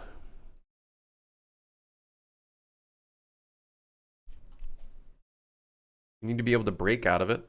So I think what we'd want to do is be able to spam spacebar first.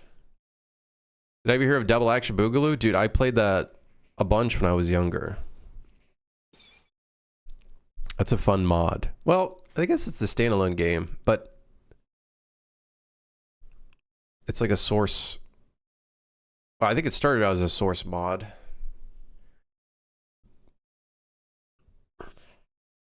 Very fun game. I have a feeling a bunch of people were asking for the game to have multiplayer and PvP. I think they envisioned the game feeling like it would be Double Action Boogaloo, but it is nothing like Double Action Boogaloo. The game I think would need an entire rework to make a PvP multiplayer PvP game that would work similarly or as good, if not, or hopefully better than Double Action, but it would be a lot of work.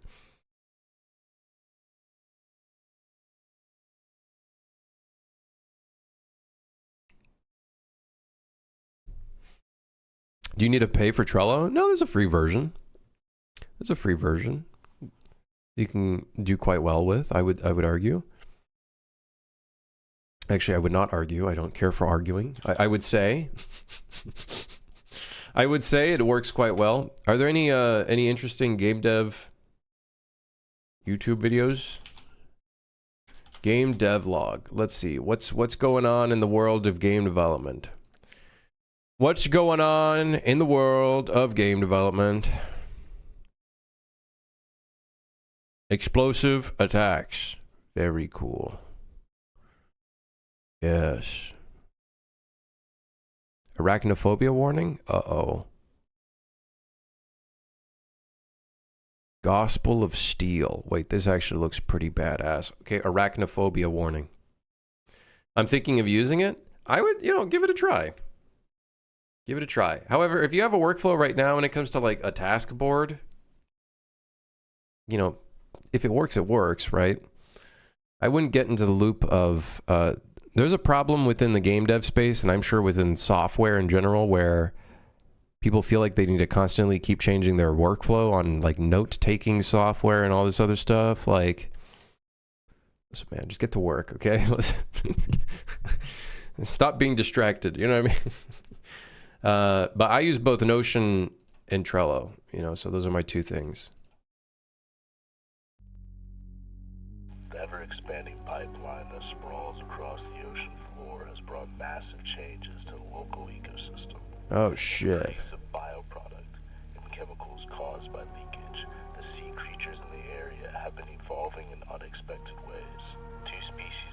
Uh-oh. There's the arachnophobia. React to the changes have been forced into co-evolution. Hey, it's Noah, one of the two devs working on Gospel of Steel, a deep-sea well. Noah, I can't hear you. These two creatures I've been working on are currently the most connected in terms of gameplay, and similarly to co-evolution, both have influenced each other's development. The flesh crab has returned once again in its final form. I've been working on different iterations of That's a this lobster, creature bro. since April Lobster of last spider. year, and it was the very That's a first lobster creature. spider. That's a lobster crab Processing spider. was actually pretty easy, since I already What had the version fuck is that? That looks creatures. disgusting. The creatures use pipes similarly to how spiders use webs, detecting prey that interact with the pipes, or in terms of gameplay, Very creepy. detecting where the player cuts into the pipeline. They can be countered by either whacking them away with a pipe wrench or just dodging them. They act as ambush Oh. hunters and are quite cowardly, meaning they will run once provoked. However, if left alone long enough, they will embed their bodies into pipes, creating flesh eggs. I still want to update the way it looks. Flesh The eggs? infection stretch further across the pipe section, but I like how the actual eggs look. There are 3 stages to the infection, with the final one splitting open and releasing baby flesh crabs.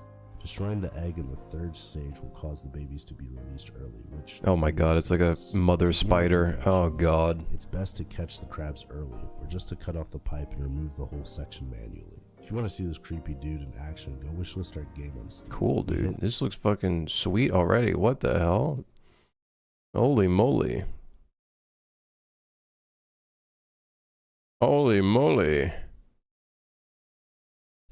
What the some hell? pipe section issues, and adding extra safeguards to areas that easily break.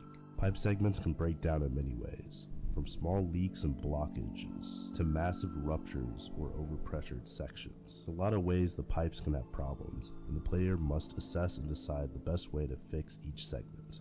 Although all problems can be solved simply by replacing the whole segment, clamps exist as a fast way to fix all these problems. Each clamp type is broken into 3 sections. Am I hearing control, utility, and protection. animal Control well clamps music right now? are resistor clamps, Yep. which act as a valve and allow for quick work on segments, making it a necessity. Pump clamps allow for an increase or decrease of flow speed, which can help boost. What is this game? It looks fucking cool, man. I just randomly saw it. You like manage pipes underwater. That's cool. Damn. That looks cool. Oh yeah, you lay pipes? Yeah, you lay pipe. Yeah, that seems to be the gameplay loop. Do you support the idea that game devlogs are kind of useless in the sense that most of the viewers are probably game devs themselves? Definitely exceptions. Listen, man, if it gets you uploading shit about your game and talking about your game out in public, I don't think it's a bad I don't think it's a bad thing. At least you're getting out there and talking about things. Devlogs are useless, says the guy who made devlogs and got a following off of devlogs. That's most of these motherfuckers that say devlogs are useless. Or devlogs are useless, coming from guy who never marketed game, also never sold a game, so says thing is useless. I don't think there's anything that is necessarily useless per se.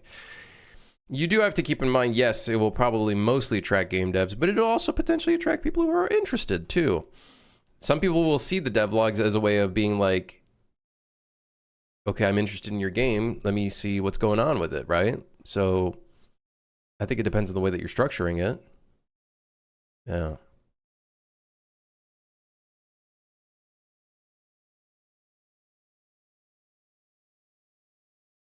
Yeah.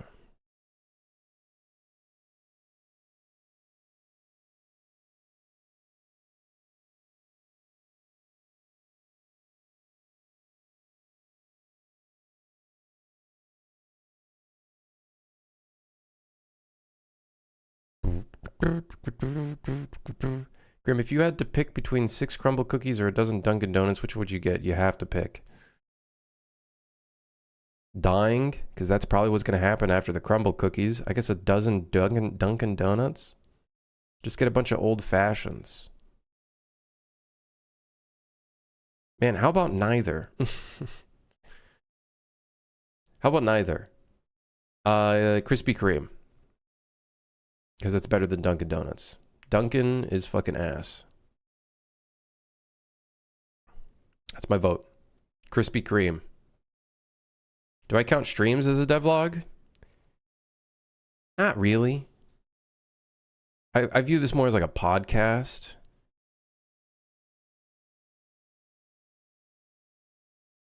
But yeah.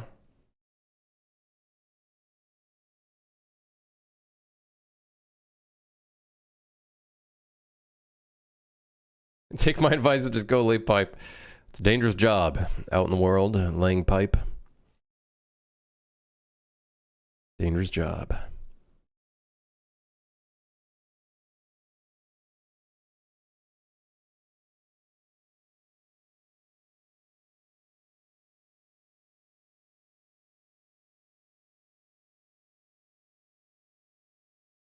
In more important news, I have bolognese parmo, chicken schnitzel covered in bolognese and bechamel and smothered in cheddar cheese. It's a lot of words for saying I got something that's about to give me diabetes. Sounds good though. One day soon you'll watch my devlog. I am a hard critic when it comes to get devlogs these days. They're a hard sell for me. Because I don't know, I don't care for them anymore, I think. So, I don't think you want me to watch your devlog.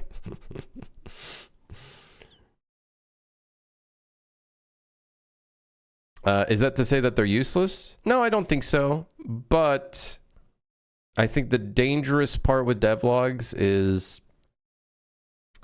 they take a lot of time out of you working on your game. It's a big part of it. But I think if done well, could be an extremely good tool for showing off your game.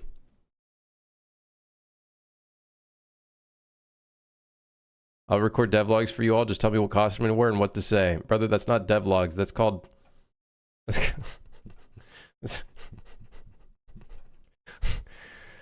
That's called OnlyFans, my friend. That's a different business.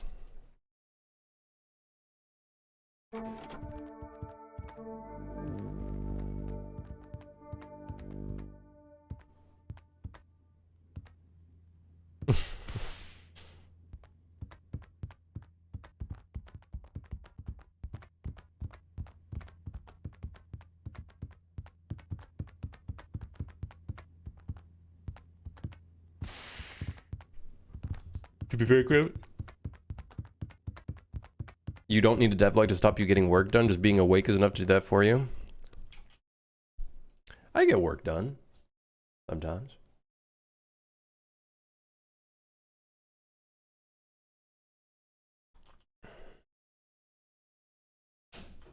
You're saying I can get people to dress up in a costume and read from cards already? Yes, no, yes, no. I don't, what, no, yeah, no, no, no. I've never been on OnlyFans. I literally don't know. I got myself a snack. It's a Fiber One. This is gonna make me shit myself. Yeah. You'd probably get more work done if you were not streaming. Talking to chat seems to take up a lot of time.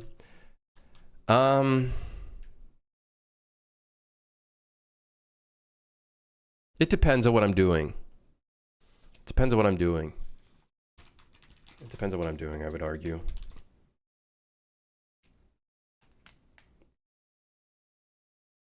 Sometimes streaming helps me stay accountable to some extent and I try to get work done where I can and when I can.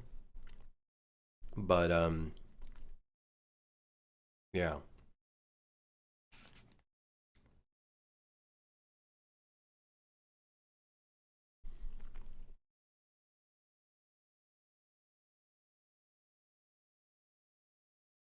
It's your boy, personalized internet bully #1. How's the stream going, Grim? Going well, I think, Fred. How are you?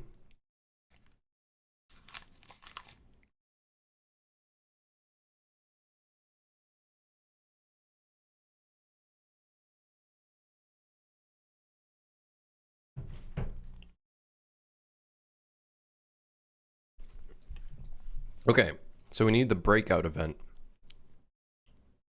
Spamming spacebar to break out.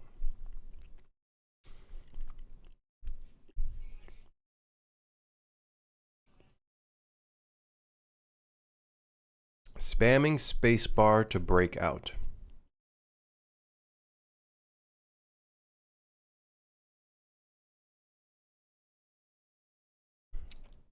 Hey, cheers, Mako. Have a good one. Doing well, just clocked out of an unhealthy shift at work.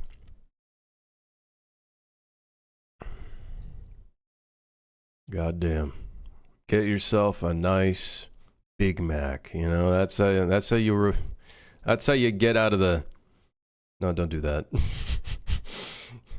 Get yourself a nice Taco Bell Crunch Wrap Supreme XL double cream, double meat, whatever the meat is. I don't know if I could call it. I don't know if legally calling it meat is, you know, I don't think they should call it meat. I'm stuffing my face with a family-sized pizza, thank you. Holy shit, I could go for pizza. That's a good idea. That's a good idea. Pizza? That's a good idea.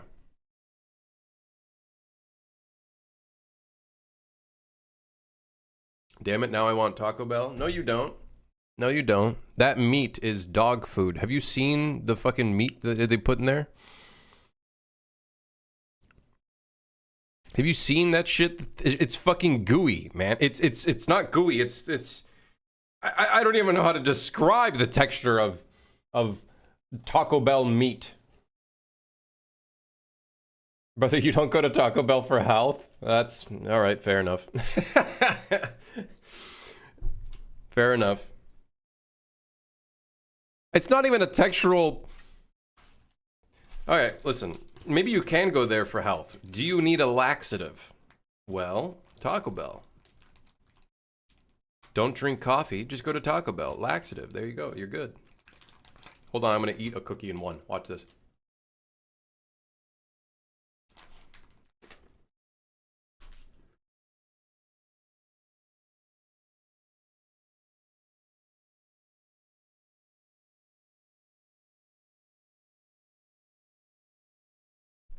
The last time I had Taco Bell was probably 9 years ago.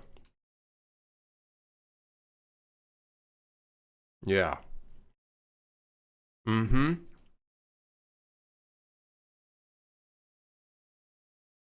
The last time I went to a Subway, probably 2 years ago now. Me and Subway, we don't fuck with each other no more. I don't fuck with Subway no more. It's sad because I used to eat a lot of Subway.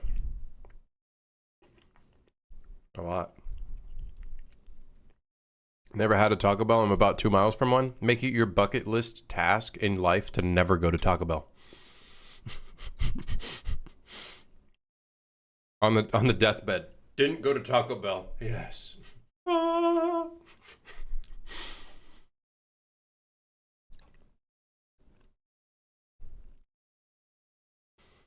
Subway's so meh compared to actual sub places. I have a couple sub places here in Toronto, but they're not that good. There's one called Firehouse Subs, which is okay. There's another one called I forgot what it was called. I love Firehouse, but the prices are too high. And also the quality's kind of like okay. Jersey Mike's is where it's at. I thought Jersey Mike's was a meme. Do you have a pot belly? I'd never heard of that before in my life. Jersey Mike's so good. All right, guys. If I get a Jersey Mike's and it sucks, guess what? You're getting banned for 6 minutes by a moderator whenever they come in. You got time. That is if it's bad. Get the Italian Jersey Mike's cold with the fresh onions. Excuse me, cold? Cold?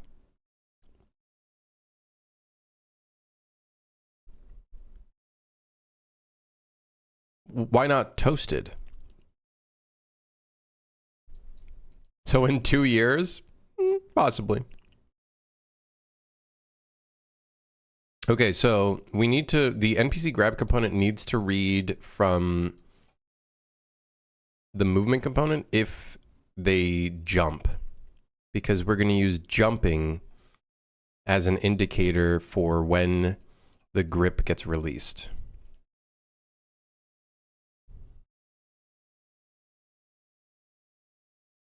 Right? Right, right, right, right, right. Yes, right, right, right, right, yes, right, yes, right. Right. Haha. Right. Where's jumping? I think it's in this one. Jumping. Jump. Aha. Is jump... So wants to jump is a binded boolean. Good. Jumping is then in the movement update. Good. So we could call jump in here. And then maybe we can call, so we call noise events, okay. I've never heard of a cold sub. I've never heard of a cold sub. Do you freeze it? You freeze the sub? Is there an advantage to the sub being cold? Because I usually like my subs toasted.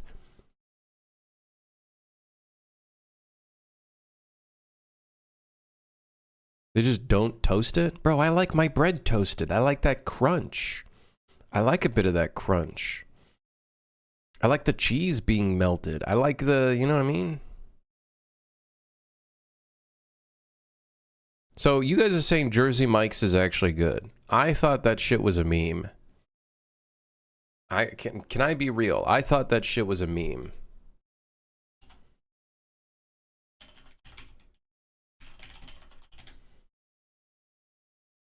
They cut the meat when you order too. Wait. They cut the meat in-house? Wait. What? Wait, hold on. They cut the meat for each order? Wait. That's fucking awesome. What the hell? I've been ordering from the wrong sandwich place this entire time. Every single time I saw Jersey Mike's, I was like, this place can't be real. This isn't real.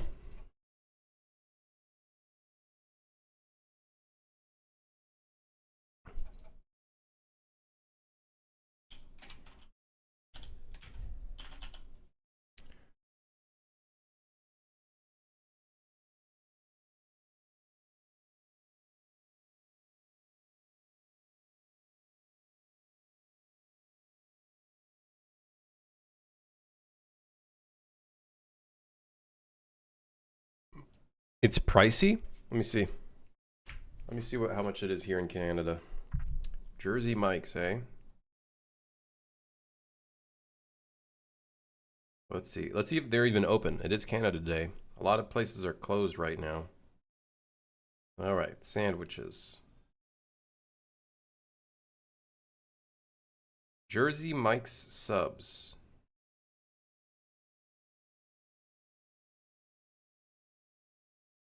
Oh my god. A chicken salad with chips and a soda bottle. Soda bottle is $18.44. Is that not even a foot long? Wait, no fucking way. Is that not a foot long? Excuse me? $10 for a non-foot long?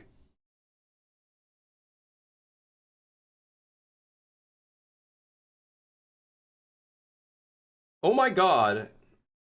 The giant size is $26?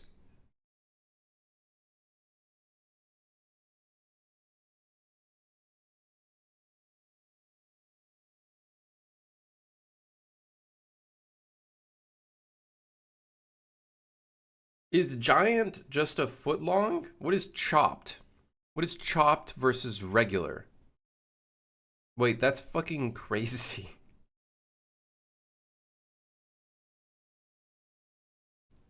This economy? What's going on, man? What the hell? What? The cheesesteak, if you get it as giant, it's still $26? What the fuck? But you guys are saying you get the cold Italian? The original Italian. Provolone, ham. Prosciutini. Cappuccino.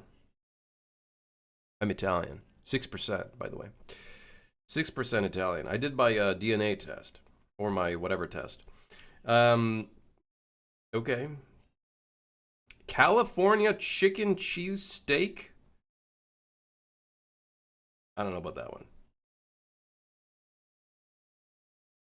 one. The prices are insane. You guys remember when Subway used to do footlongs for like $8? I think it was even cheaper than that. I think the footlongs might have actually been cheaper than $8 now that I think about it. Like, shit has gotten so bad to the point where $8 is like, wow, that's pretty cheap. And it's like, wait, hold on. Wait, I think it was actually cheaper. It was $5 footlongs. What happened? What happened? It was $5? I thought it was $5 for the sub of the day. Inflation? Brother, that's not just inflation. Okay? That's not just fucking inflation. We can't just blame it on inflation. And also, they made their sandwiches so much fucking worse. The bread is ass. Everything got smaller.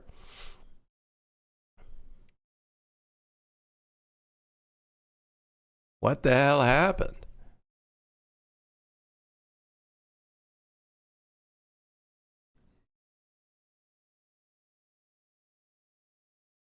I worked at a Subway in high school. You were what are they what was their stupid fucking naming for a sandwich artist? Why did they call it that? Just I guess they really wanted to make it not seem as bad as it is.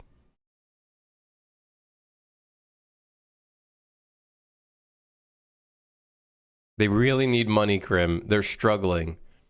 I could probably see Subway going out of business pretty soon, to be honest.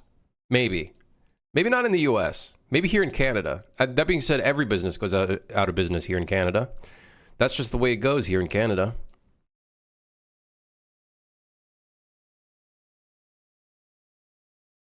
Subway's PR said it wasn't profitable for franchise owners to continue $5 footlong.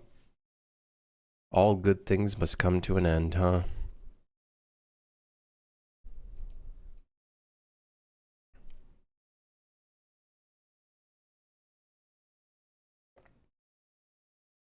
All good things must come to an end. That's insane, though. $26 for... Is that moonshine? I fucking wish it was in this conversation. I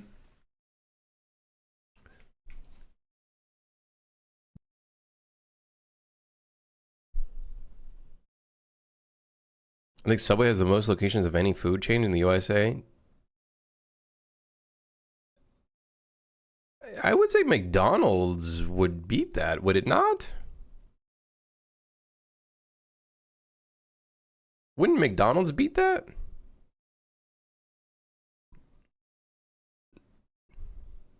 Okay, maybe McDonald's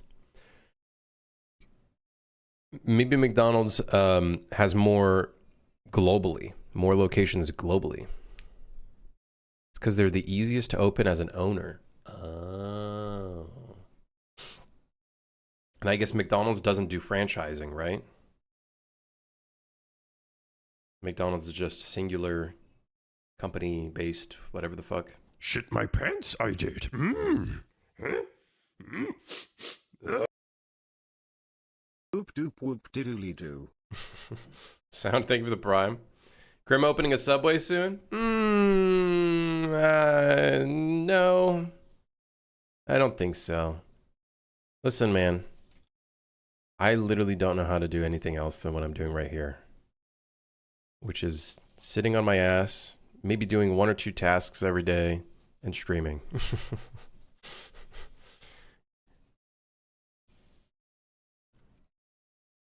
Okay, so when we call jump, when you call jump, Wait, you actually do something? Yes, I do something once in a while on this stream. Sometimes.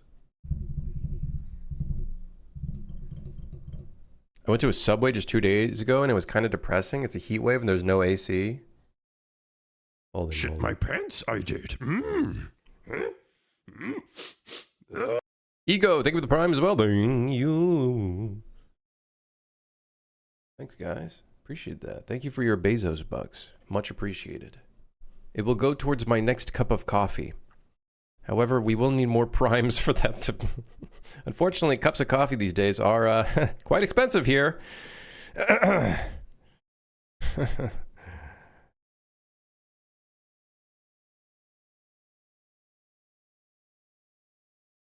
...105 Fahrenheit, I think is like 35 Celsius.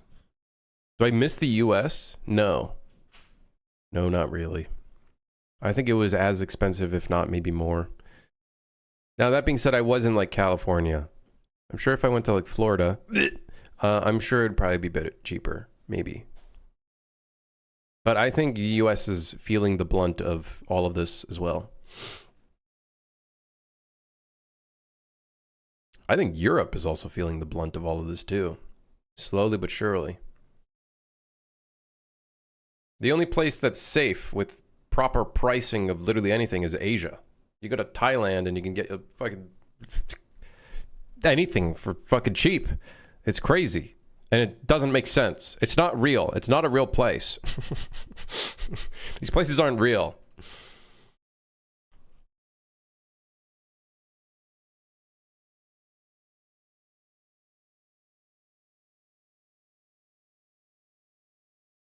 COVID really made the companies more greedy? I don't know if COVID made companies more greedy necessarily.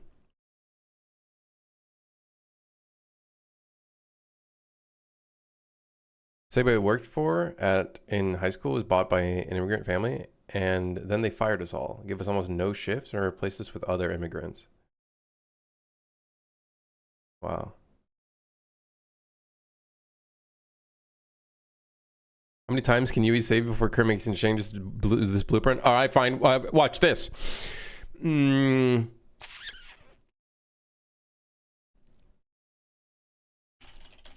Durability. I guess we can call the durability of the grip. Every time we call jump, we're going to minus durability by 10, by 12.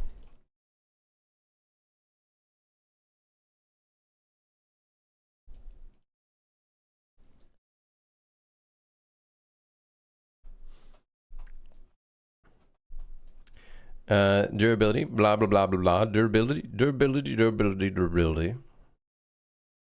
Then we need a function called damage dot. And then damage dot will add to the durability. So if you don't spam jump enough, then the durability will keep going up. We want this to be at a max. Returns the maximum value of A and B. I think we need min. I always get confused if it's either min or max. Returns the minimum, the smaller value. Min returns the smaller value. Yes, I think this, yes, I believe.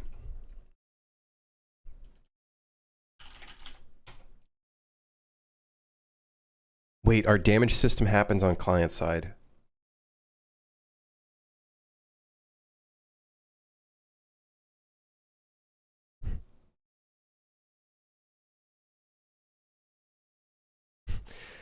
Don't, hey, don't, hey, listen, hey, don't. Listen. Listen, sometimes shit happens. Okay, let's see if this works. We're gonna have to check. We're gonna have to test this on server and on client.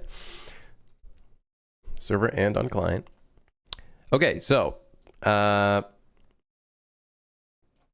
if durability becomes less than or equal to 0, then we release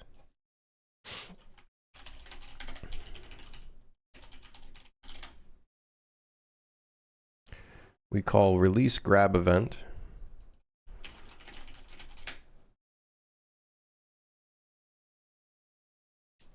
I'm procrastinating studying, watching Crim procrastinating game developing. I am not procrastinating. I'm literally working. Do you see this shit going on right now? Do you see the fucking progress going on right now? Do you see this? Do you see what the hell I'm working on? Do you see what's going on here? Do you see what's going on here? I said that 1 minute ago? Yeah, well, type faster. Sounds like you need to type faster. So release grab, we need to delete this, but also delete the component here.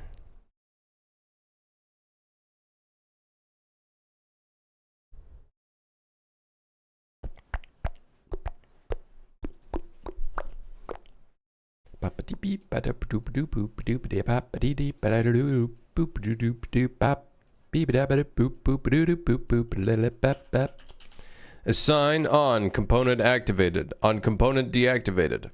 Fuck. Event dispatcher.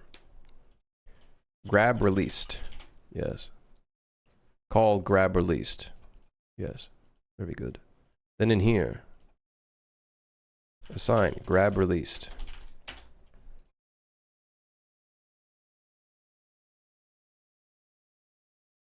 The first thing we will do is unassign the event. Grab released, unbind event from grab released. Then we unbind the event that we're currently running. Even though it's not going to matter because it's going to be destroyed, but we'll just call this anyways because it's safe. So, then from here, we shall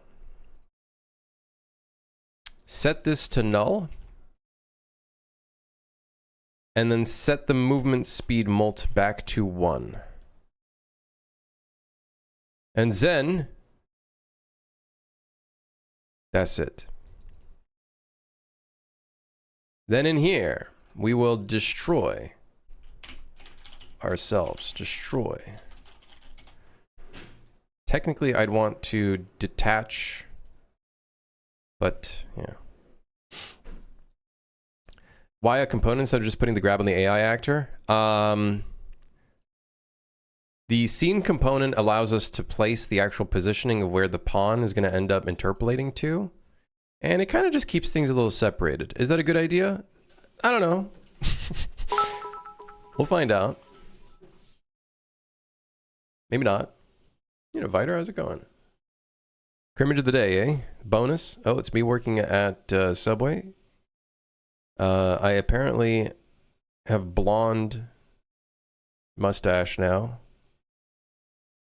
And I'm being yelled at. Not the owner, apparently, either? Damn. Tough life, huh?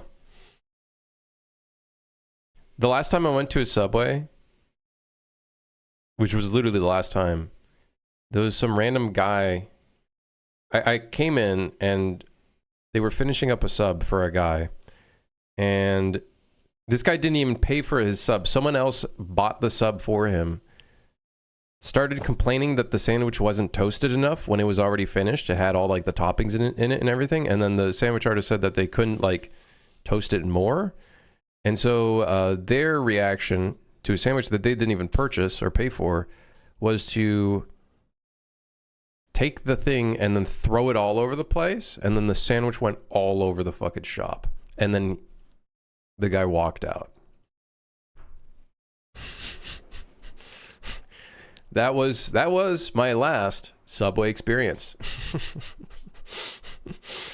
and then I found out that they changed all the bread and everything, and the portioning was ass, and the price was fucking shit. And I'm like, you know what? Why the fuck do I go here? And also, I think that specific sandwich, there was still one of the because I used to get black olives.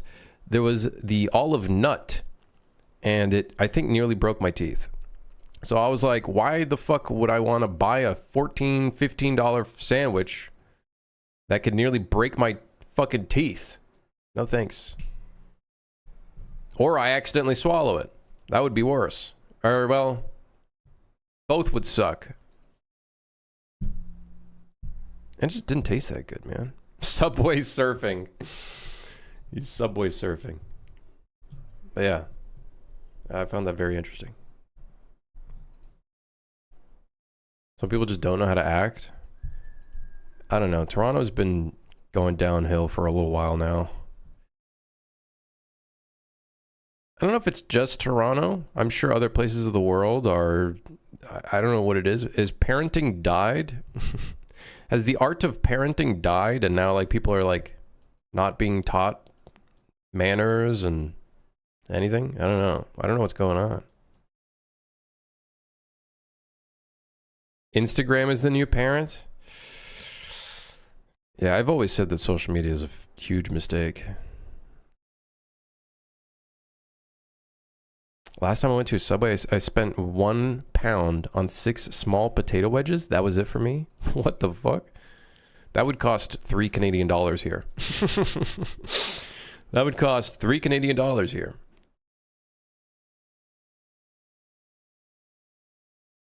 They have those at Subway?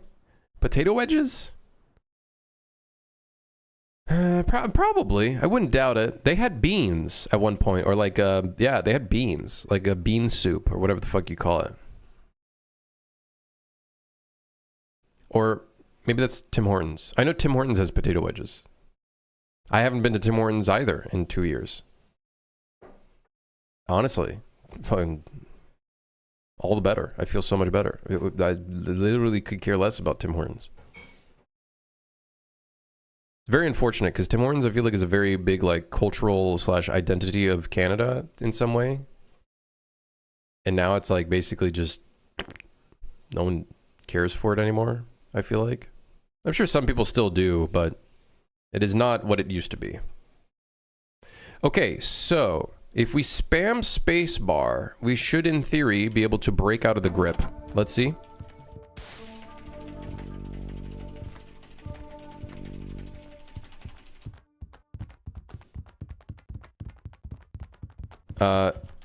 That took a lot longer than I thought it would. Isn't this minus 12?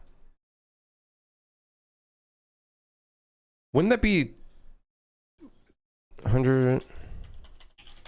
It'd be 8 presses. Did it really have to take 8 presses? No, I think that was more than 8 presses. 1, 2, 3, 4, 5, 6, 7, 8. 1, 2, 3, 4, 5, 6, 7, 8. 1, 2, 3, 4, 5, 6, 7, 8. I have a feeling that we're being re-grabbed again.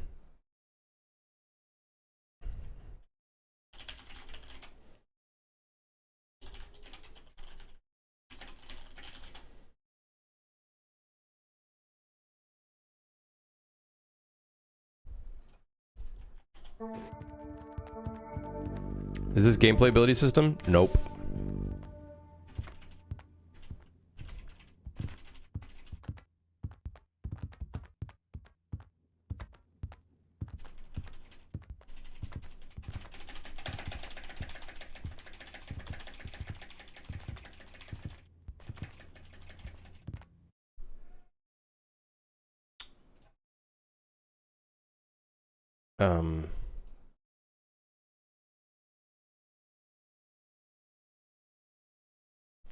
We don't even call the damage dot yet, so it's not that.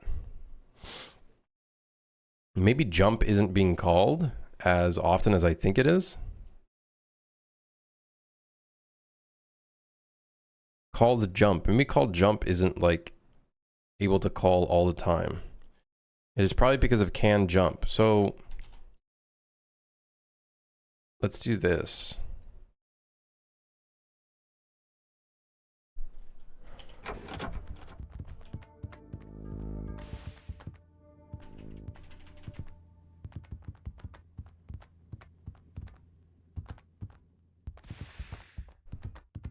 I think if you hold the jump key, it counts as all of the...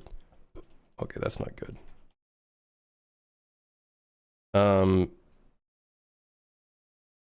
Okay, here's... Okay, we can keep this here, but I think we need to read it from a different... I think we need to read it...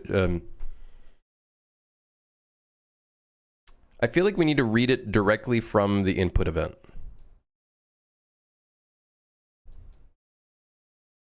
That being said, I don't know if that'll be read, but we could try.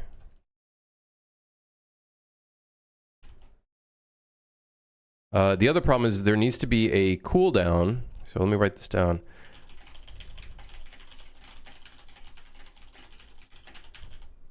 Add a cooldown for when the player can be grabbed again. Wait, no. For when the monster can grab again. Aha! So then you can get grabbed by 2 different monsters. Aha!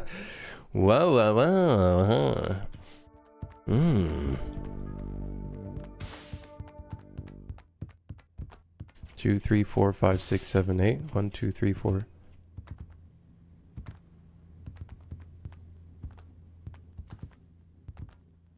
Okay, so we just need to give him a cooldown as to when he can grab again. Although it is seeming like we're able to jump out of it.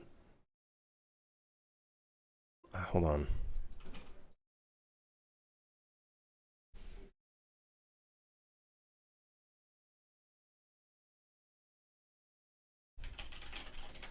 Called Jumpo. Okay, I didn't mean to add that O, but I guess we're gonna leave that there.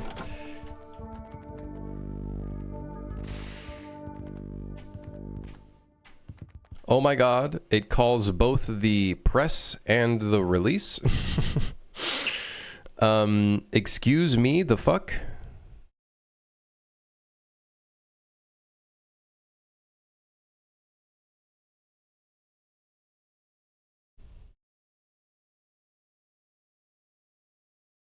What?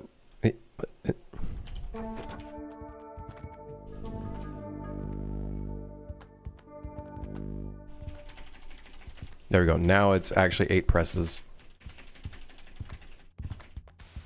People are crazy on Blue Sky about PlayStation dropping the official media. What is official media?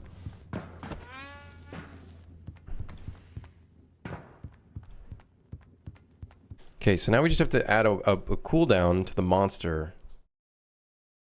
Oh, disc, the CD. Ah, physical media, you mean? With a PH and a Y. SICAL. Yeah. I see. We haven't had that in PC for ages. Personally, I have not used a PC reader in a really long time. The last time I used a PC reader was a external PC reader that I just added to my PC or plugged in with a USB or whatever the fuck I did with it. That was the last time I used that, which was probably like 10 years ago. That being said, it's Blue Sky, so yeah. I'm sure people on Twitter are freaking out, but they freak out with literally everything. Someone breathes and they're freaking out. So, I think it was only a moment of time. I'm surprised they only ended it now.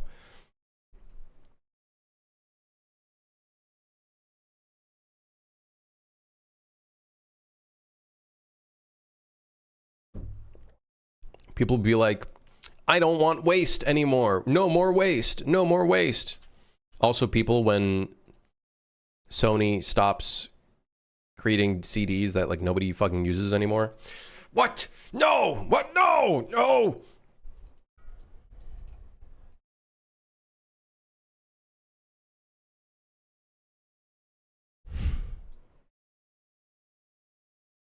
I have StarCraft 2 in media. Proud of this one. My parents still have a bunch of my Star Wars games on CD. Definitely like a keepsake thing, but like, let's be real. I just bought the game again on Steam. Like, it's, I just have the digital version. It's just a lot more convenient. You guys remember the days when you had to fucking pull out a CD, put in the new one, played a game, and then midway through it's like insert disc 2. Like, are you really like, you know what I mean? Like, sure, it's nostalgic, but when's the last time motherfuckers actually like genuinely went and did that? Final Fantasy? But when's the last time you did that? Like, when's the last time you played that?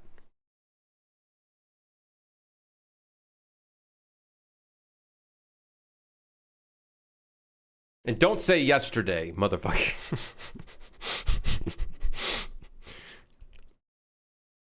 Gotta get me the first Crimson Stream Disc 2. Hell yeah. That's when the Suit for Hire stream begins. Yesterday, smile. Mods. Mods, get that. Mods.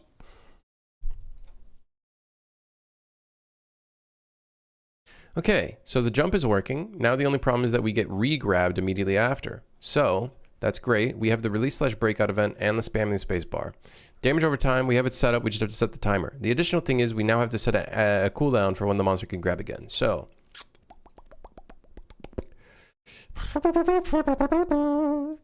what we can do to check for this is provide a timestamp of last grab occurred.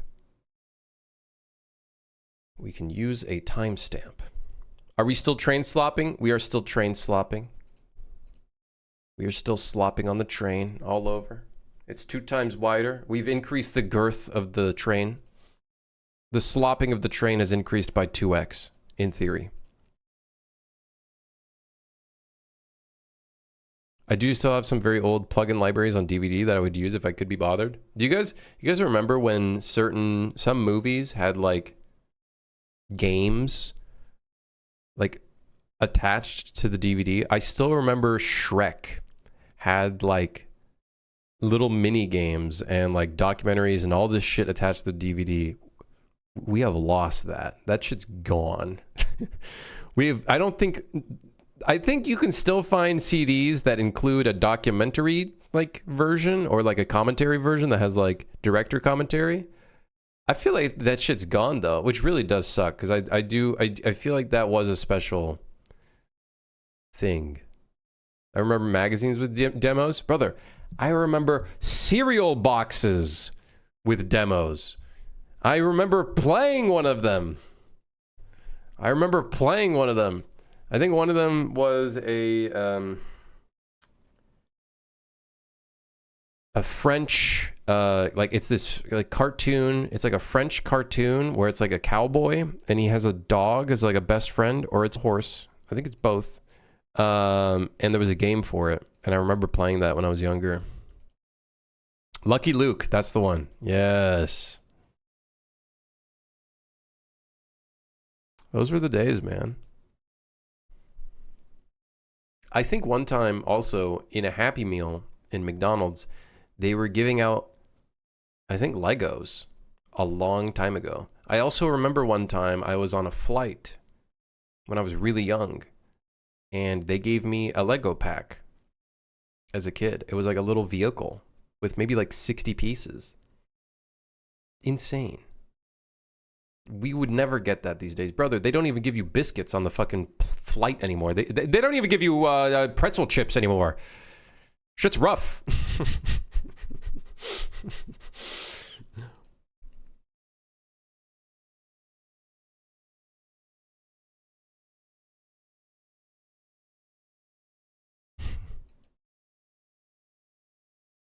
All right. Last grab timestamp. If last grab timestamp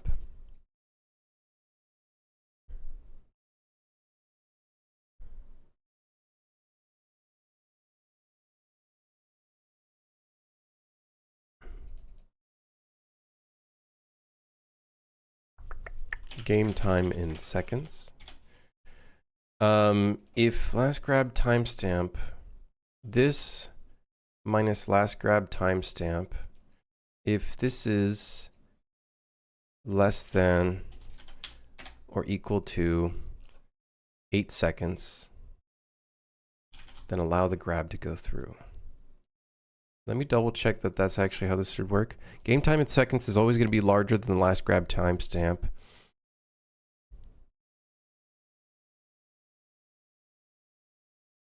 Yes, this is correct. So when we begin the grab, we want to set the last grab timestamp, game time in seconds, and then that will create the cooldown. We might want to do longer than 8 seconds, maybe 10.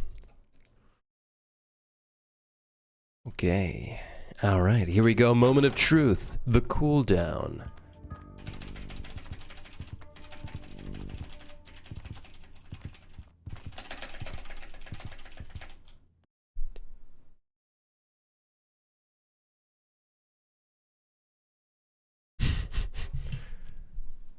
Oh, sorry.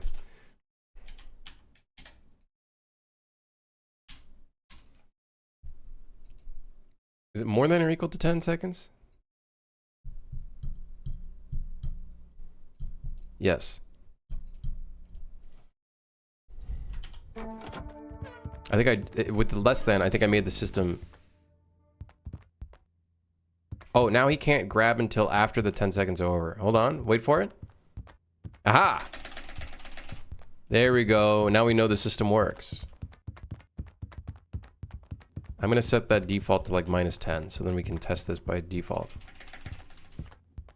The camera sort of locking is cool. I think it's gonna be awesome with like zooming effects and fucking post-processing and dun, dun, dun, dun, and like sound effects and stuff, you know what I mean? Yes.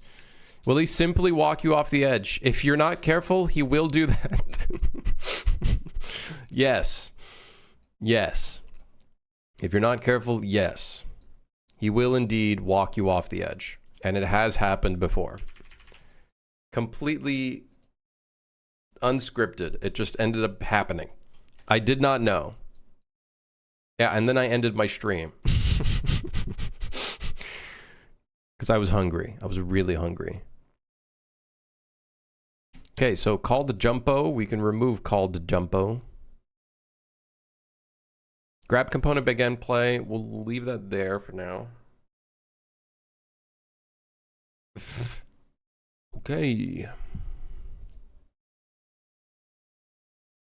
Very good. Last grab timestamp. For the purposes of testing, we will put it at -10, so then that way we can grab immediately.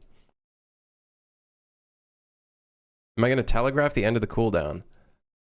I don't know how we're going to do it. It's either one of two things that we end up doing. If he can no longer grab, maybe he just runs into enemy players and just damages them. Or, yeah, I don't know if we'll telegraph it. I don't know. I don't think so. I don't think we will. He says he got hungry, but he got mogged by an NPC. No. I was actually just genuinely really hungry. And I'm getting to that point soon. Getting pretty hungry soon. Should I buy that $30 Jersey Mike's sandwich? Or whatever price it was? It was, I think, just under $30. That's ridiculous, dude. That's crazy. The price of that is insane. For a sandwich is insane. For deli meat, that's been...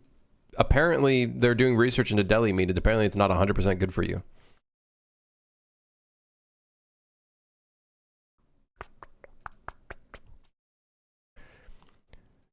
The scientists, they ruin everything. They ruin everything. I loved deli meat, and they ruin everything. Why do they gotta do the science? Just let me eat the food and don't research it. It's fine. If I don't know, then there's nothing can hurt me. If I don't know that it'll kill me, then I don't know. It's better this way.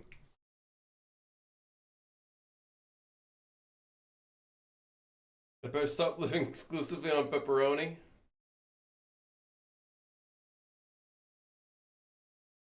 It's a carcinogen, but not comparable to cigarettes. What is a carcinogen? Is that okay to ask?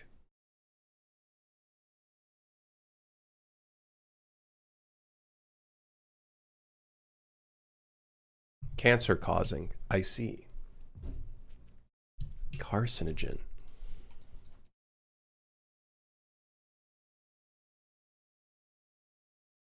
All right, the grab system is looking quite good. Let's make it so the dot damaging effect starts beginning. We're going to do set timer by function name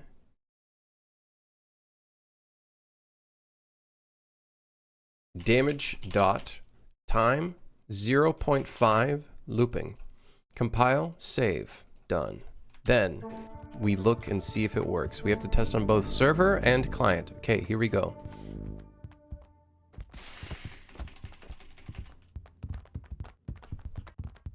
It works.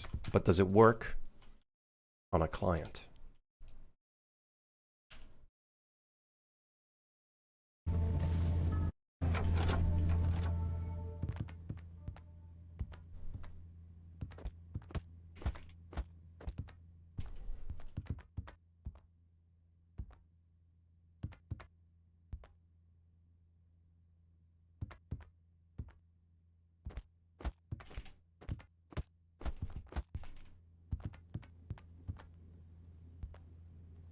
Wait. I think it kind of works. I don't know why the server is taking damage though. Do you guys see that? Wait a second. What the hell's going on?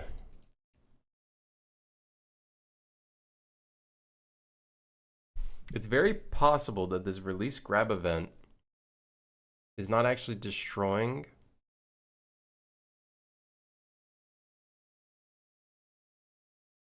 on server. So let's do run on server, reliable.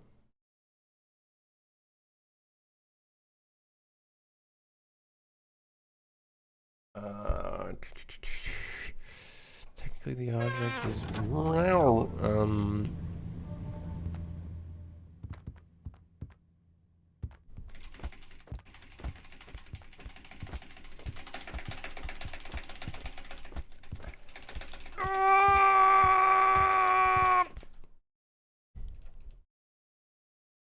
guys, bad news.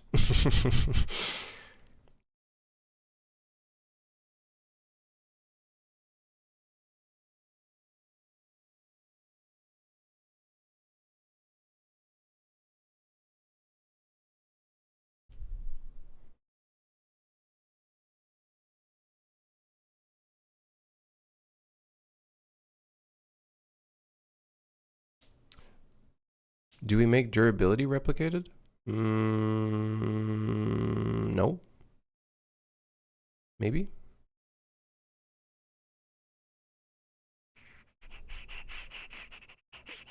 Here, Alex. It's been a time from last time I've been to your stream. But I have a question. Do you plan on developing Ronin or is it abandoned? I still want to work on Ronin. The thing is, I'm working on this other friend slap co-op game because I want to learn multiplayer. And I want to make Ronin multiplayer. I just don't want to fuck up Ronin because it's going to be a lot more complicated to work on. But also I want to go into it with like a good mindset of kind of like what I want to do with it. Last time I worked on it, I just didn't know what I wanted to do with Ronin, to be honest. I was kind of running in circles with the game design. But I think what's really funny is that as time goes on, I actually think as time goes on, the original game design, I think, was the best game design, which was literally a static, somewhat dynamic, changing city, big open world, kind of ish open world. It's a city mostly on rooftops, so it's kind of open world-ish. And then letting players kind of do contracts in the world, I think would be really cool. Almost like Hitman contracts for the freelancer mode, but in one big cyberpunk-esque Star Wars Coruscant city. It's just very big scope. I think there was a point in time where I was like, okay, we could adjust the scope by making it so it's more like roguelike-esque levels where it's like you're going from area to area and they're all like closed off like zones. But that just isn't as interesting. It's the paradigm of scope control, but killing off something that gives something so much flair. Grim's pulling a James Cameron. I'm waiting for the technology to catch up to my vision. No, I'm waiting for me to catch up to my vision. I'm waiting for my skills to catch up to the vision. Unfortunately, I'm not there yet. So hopefully in the future. I was distracted by classic WoW. You should play a better game. OSRS. They just released a big update with a new quest. I want to play it. I want to play the new quest. It's like a finale to a huge quest line that they've been working on, which honestly was one of the more interesting quest lines that they had in the game. Quite interesting. It's a sick quest. Gotta do it. I gotta do it. I want to do it blind. I've never done a quest blind. A few Jay and a few friends, they all like did it blind. They did a different quest blind, and I didn't do it, and I kind of regret it now. They did Desert Treasure 2 blind when it released, and I didn't do that. I waited until the fucking quest guide came out, and honestly, I kind of regret that because That would have been a really awesome experience trying that blind. And so I'm stupid and dumb, and you know, that just happens. That's okay.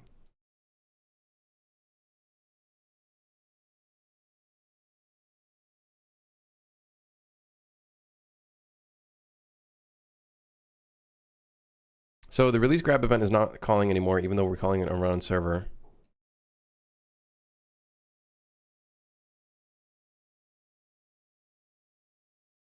If we set the NPC grab event or grab component and set the owner to be, shit, I can't set the owner. I guess I could set the owner post.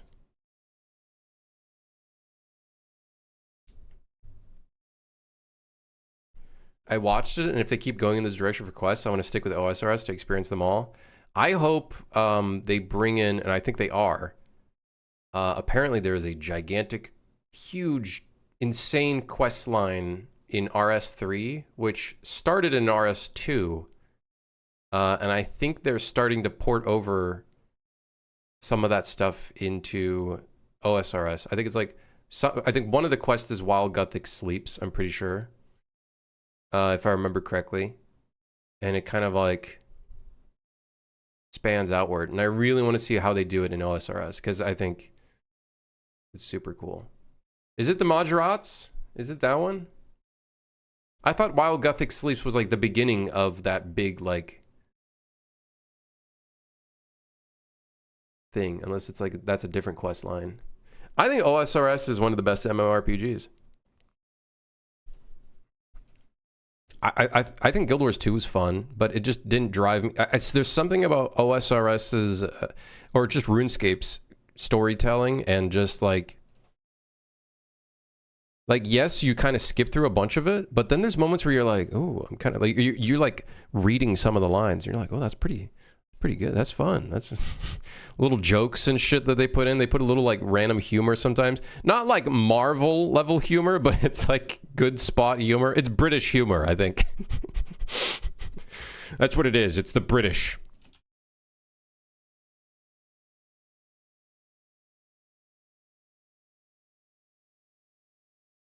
I think if I were to ever recommend OSRS to someone, my first thing I would tell them is go in blind. If it's the first time you're ever experiencing the game, just go in blind. Do the quests blind. Get in there and do it blind. It's very interesting looking back at it when you really think about it. You start off doing really shitty quests, getting random junk for people, and then as things go on, it's like, oh shit. And then, oh shit. And then some of the later quests are like, whoa! I feel like there's a really strong arc of going from a random ass peasant to, I guess, becoming like a legend character in the world, which is like typical of RPGs. But I feel like it does it so well. Okay, so our grab event is not releasing. We technically need to run it on server, but we could also just run it on client side when this event occurs. That being said, I don't know if this release event is actually even being called. I also noticed some of the damaging is for some reason happening on both the client and the server. Look at the server screen. For some reason the camera shake starts happening on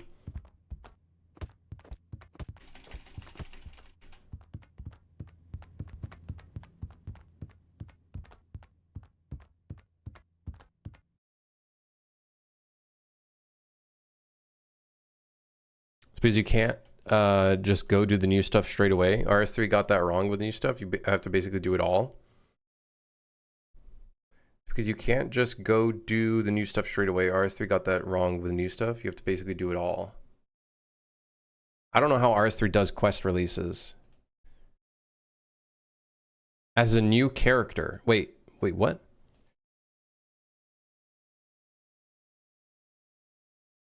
Oh, you mean like if you played OSRS and then you went to RS3, you can't like go straight into doing the quest line? Is that what you mean?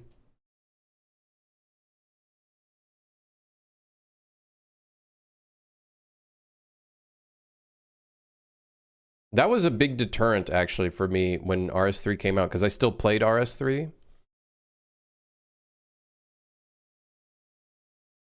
I know that might not be the point of the conversation, but a big thing that really stopped me from wanting to... Is this not being called on server? Is it because call to jump only happens on the client, and so it doesn't call this on the server?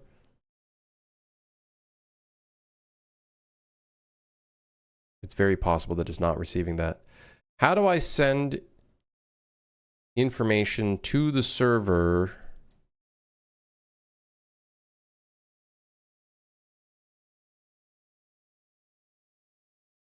from the client?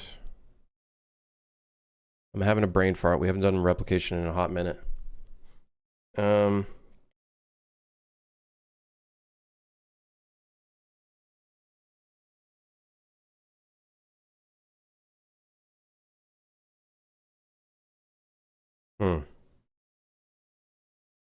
They basically started a new storyline and allowed new players to kill the bosses without all of the prerequisites.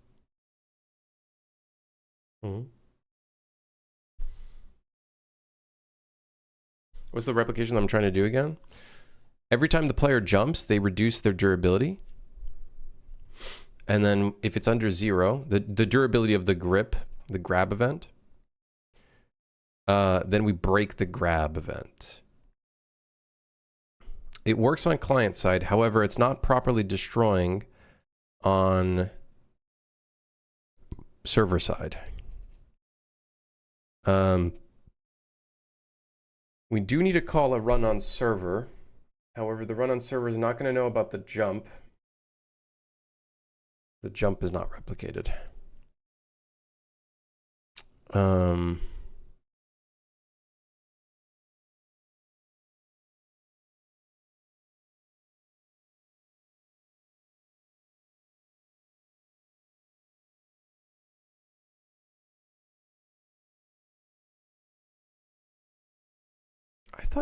I thought you could do a call, a run on server call.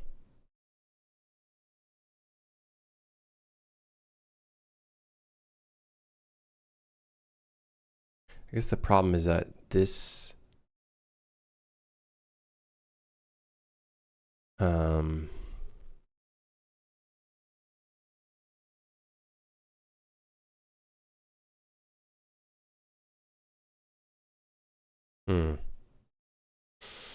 Okay.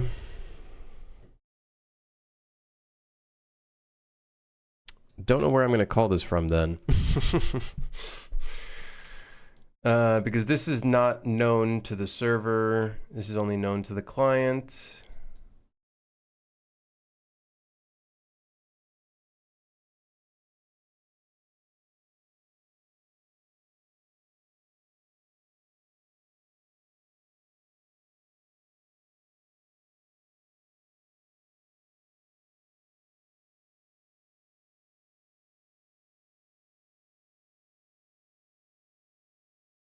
Unless I call it here, but then that's going to be incorrect because it's on tick. Can jump doesn't run as often as I'd like it to.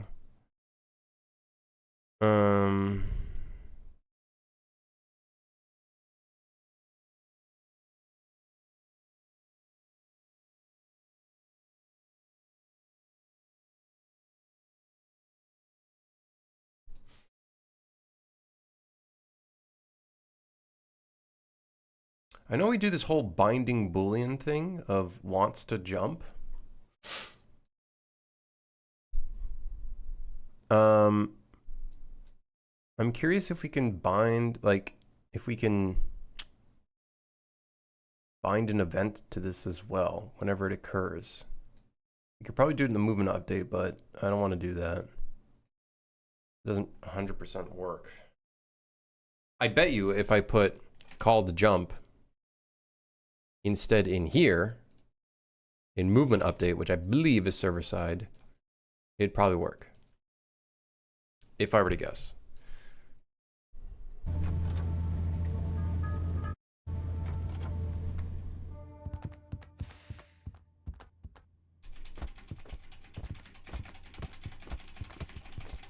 The only problem is that, like, the jump doesn't occur as often as I'd like it to. But we can see that it's working now. It's just... It just doesn't function as well as I like it to.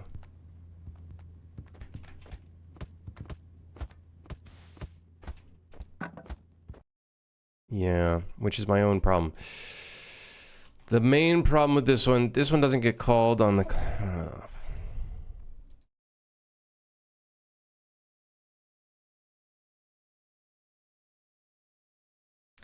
When we do bind...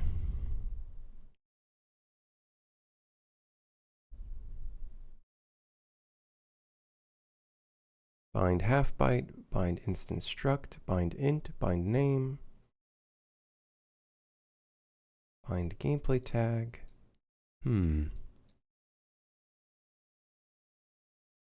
Event on jumped will have a slight delay compared to clients. Is on jumped a... I don't know if it's a thing in the GMC component. Yeah, we don't have it here in our thing.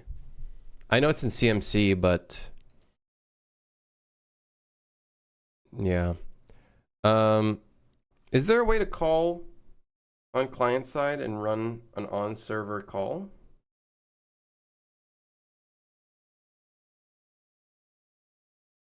Is there any way of doing that?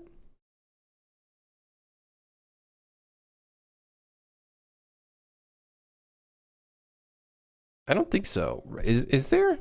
If we have an event that happens locally and we need to send that information to the server, run on server would work, right?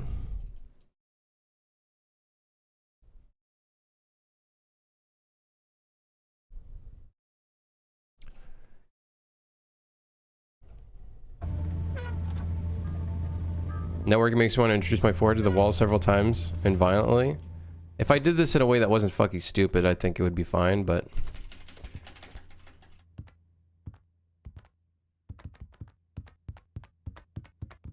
Yeah.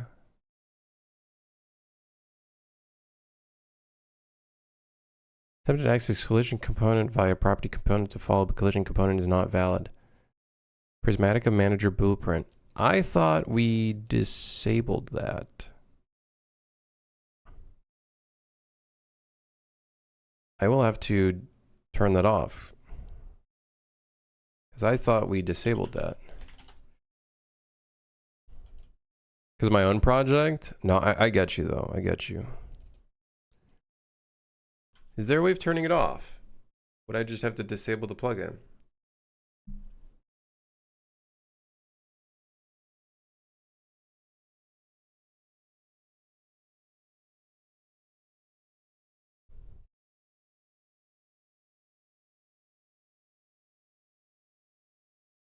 I might have to just disable the plugin. That being said, I did notice that this only spawns in if something has the Prismatica plugin on it, so I'm not sure why I thought we had that disabled. I thought we'd turn that off.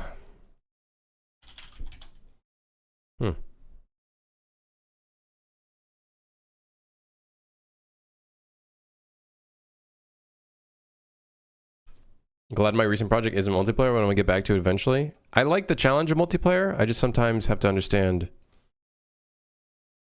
Like I'm looking at it a lot more from a, I guess, analytical way rather than like trying to slam my head into it. But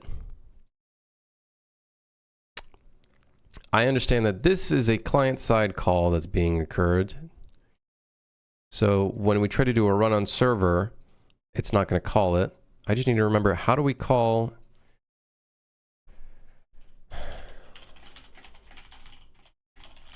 Call run on server on client.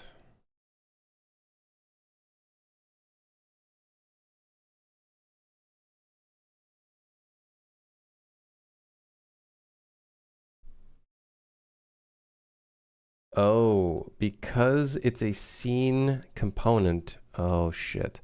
Because it's a scene component being attached to the monster, that means the monster has ownership of that event.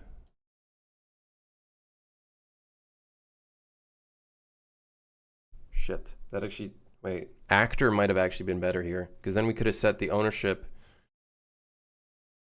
Fuck.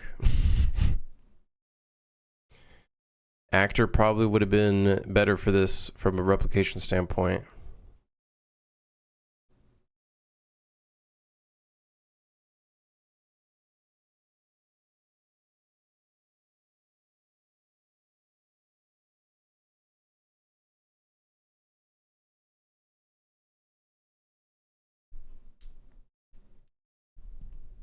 Could we maybe destroy the component here? Would that... I don't think so because his move speed, I think... Balls. This would have been so much better from the... Oh, with an actor.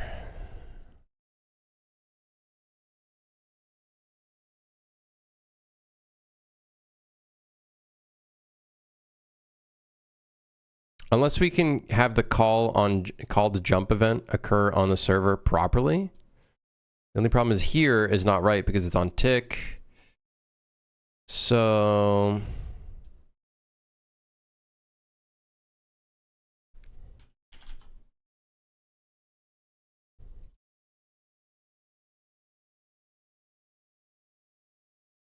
darn. Darn it.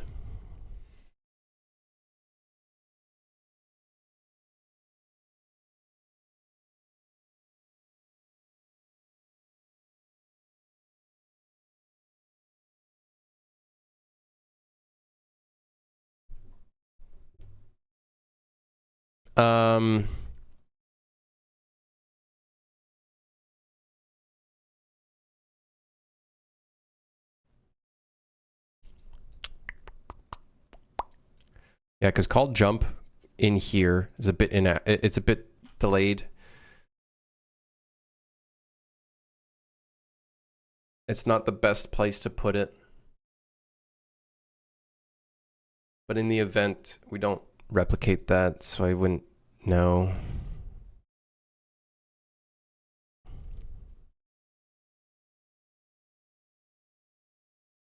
Calling it here happens on tick.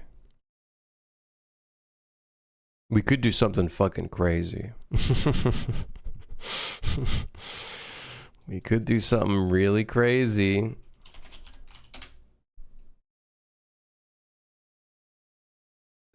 We could use a do once structure and then it resets when we call can jump again. But yeah, no, that would work. It's a bit psychotic, but it would work. Well, I'm all about psychotic, so fuck it, I guess. Although the thing is, this happens on a tick, so... We do this once, and then here. In here, we do this, and then reset it. It's insane, but it would work. Do we need a better method? 100%. 100% we're going to need a better method of doing this. Oh yeah, we're going to need a way better method of doing this. Let's just leave the client side call there. That's fine.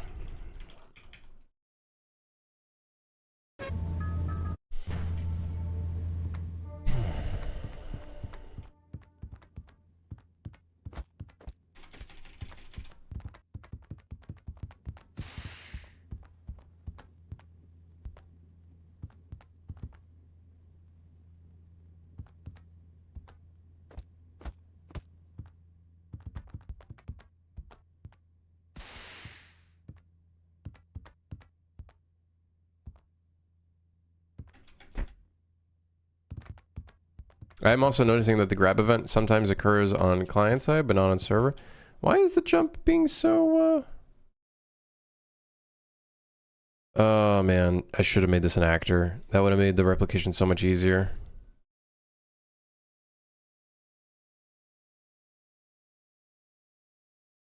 I have a feeling that call to jump is being called multiple times, both on server and client.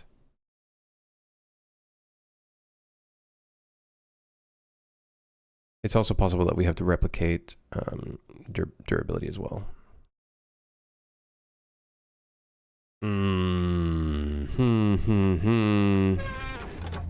Definitely not a good implementation so far on networking side.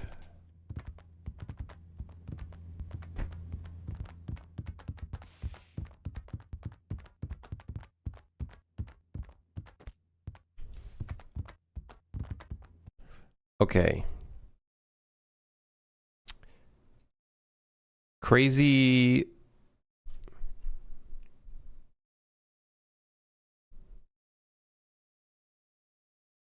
Crazy idea. The grab component.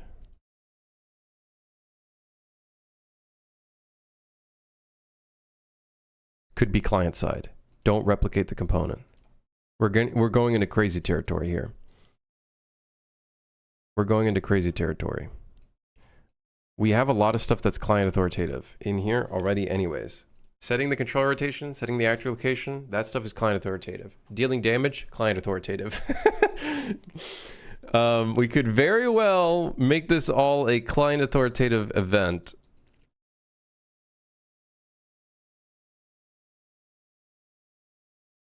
The only thing would be the animations and whatnot.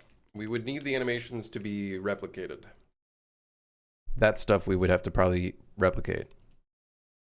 This is happening server side, technically. This might not be very good. This might be a horrible idea.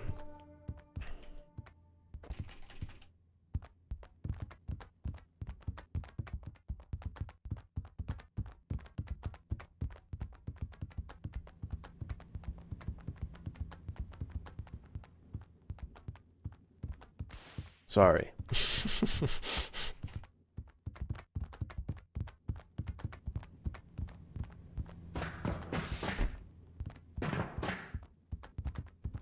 Okay, so the grab component begin play.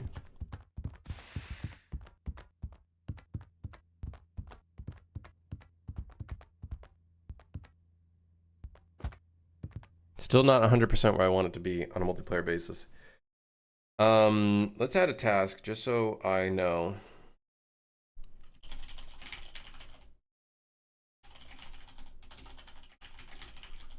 Improve replication for grabbing and releasing.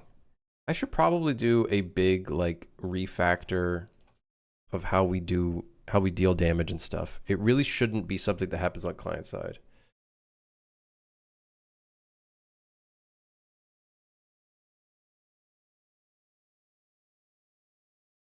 I'm also noticing, I think the jump is occurring multiple times. Didn't I have a thing that would call...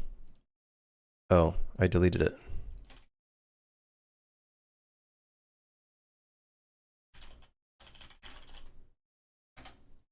I always misclick my O there. It's actually kind of insane how consistent that's been.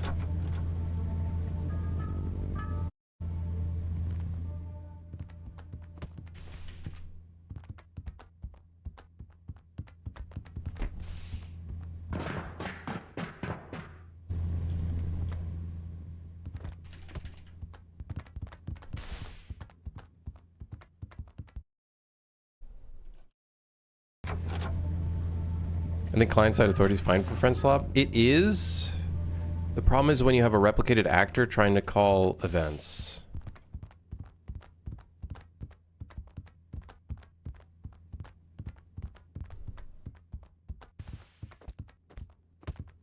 Okay, call to jump is being called a lot. So this is actually not working.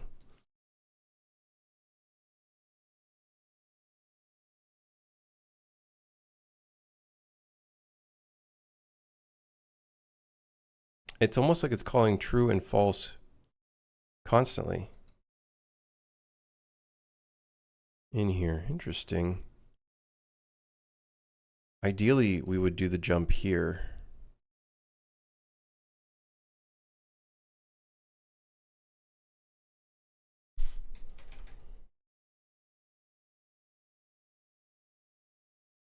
Let's see if we can just get it to work in the traditional jumping area. it's not very good because it sometimes misses your inputs. I'm not too happy about that. Is this a proxy thing? Don't call event a proxy situation? Basically, the problem is that we have a replicated actor, like the enemy, for example. When it needs to deal damage to a player, it needs to do it in a very weird way. So that's the problem. I think that's the problem when we start having client authoritative stuff, is we actually make things a little bit more complicated. And this becomes one of these instances where I think having some stuff be in one spot versus another.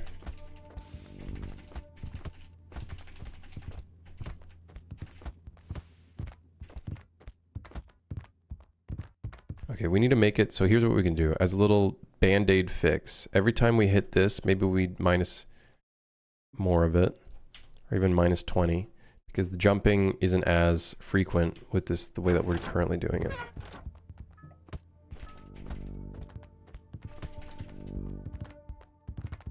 Okay.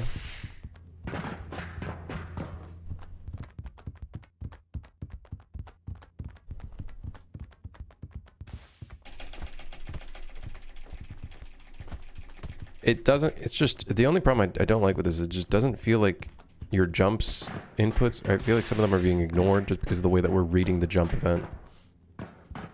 When the boss throws you off platform into rage quit mode again.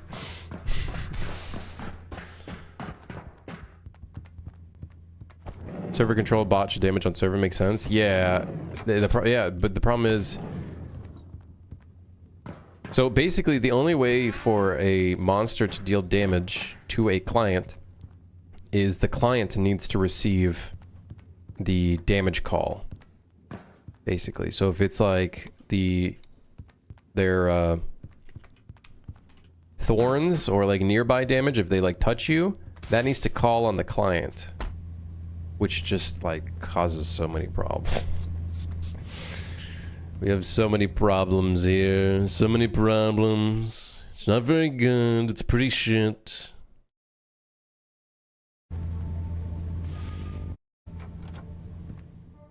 Let's see if it works at the bare minimum though. Okay, on client side, it does work bare minimum. That being said, we have seen moments where the monster will call grab.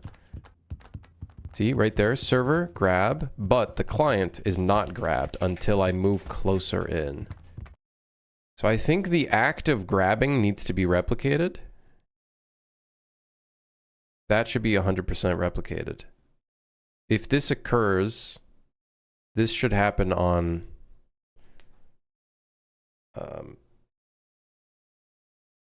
on the server and on the owning client.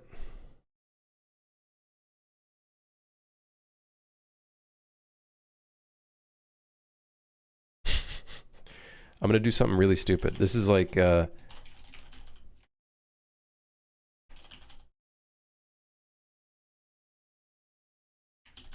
is really dumb.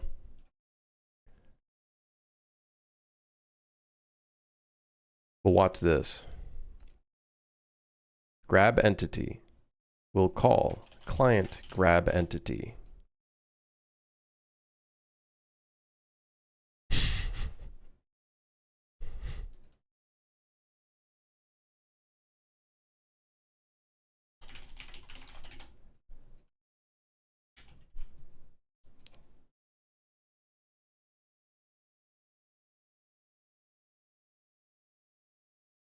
Oh fuck, I'd have to replace that. No, there's a better way of doing this.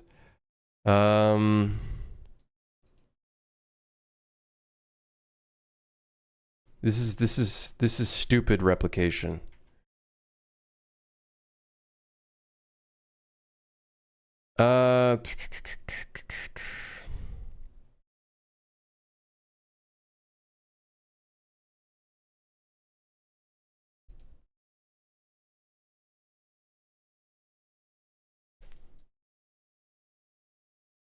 HPBs are going to finally have the leg up. What are HPBs? Ja. If we want the grab entity that occurs on server to also occur on the client,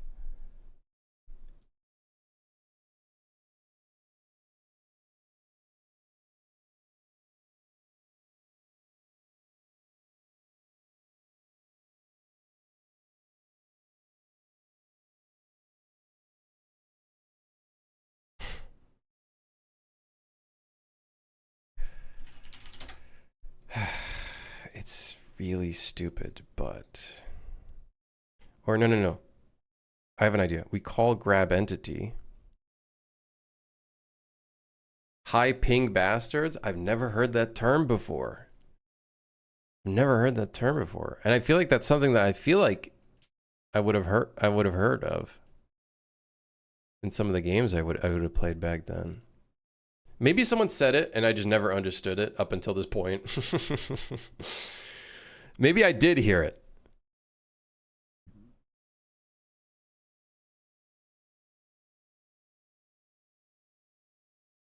That goes back to Quake 2. Okay, I never played Quake. Well, I played a game that I think was built on the Quake engine, which was like Star Wars Jedi Knight, Jedi Outcast, and Jedi Academy. I'm pretty sure was built on the Quake engine, if I remember correctly.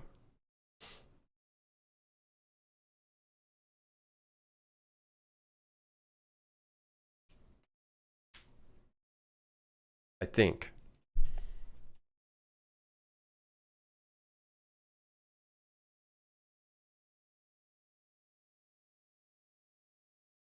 Yeah, so here's how I'm thinking of calling this event.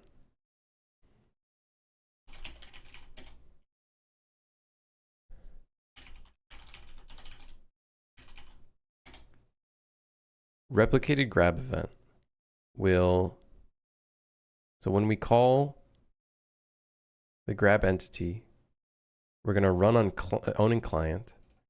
And this is going to be the grabbed actor. And we're going to call grab entity on the client.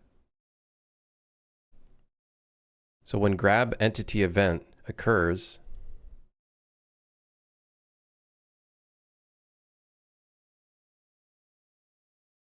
I think if we call, okay, this could result in an infinite loop, but I don't think it would, because grab component will become valid once we call this on. Replicated grab event, grabbed actor. I think we should be, this is not a good. Not a very good.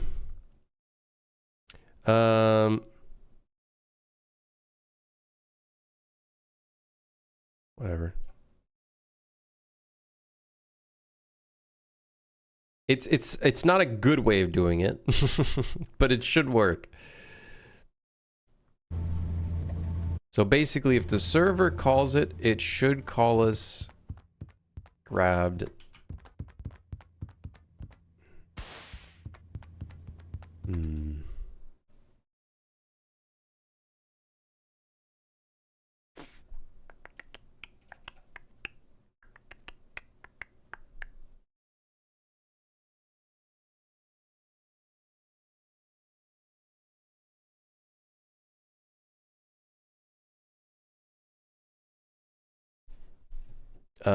I should just go to the employee and just fucking do the thing because this is ridiculous. There we go. Okay, so enemy contact of the contact event is not replicated. Although if the contact happens on server, we should still receive the event.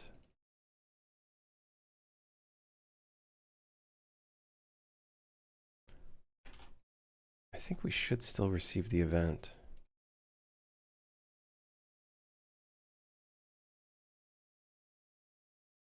How long I've been working on this beast? I think it's like 3 months.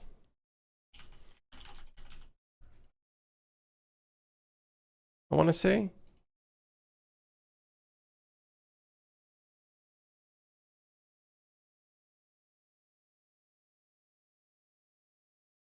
Replicate this event from the server to the owning client. Oh, but that wouldn't work because the owning client is the server. So yeah, this wouldn't work, huh? But I have to do a multicast? There's no way I'd have to do a multicast. That's insane. Wait, no, that's insanity. Owning client in theory would be the server.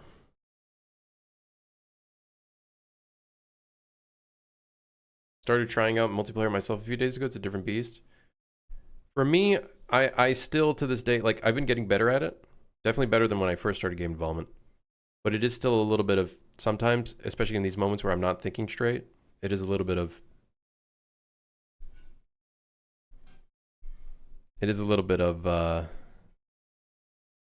God, replicate on all is fucking stupid.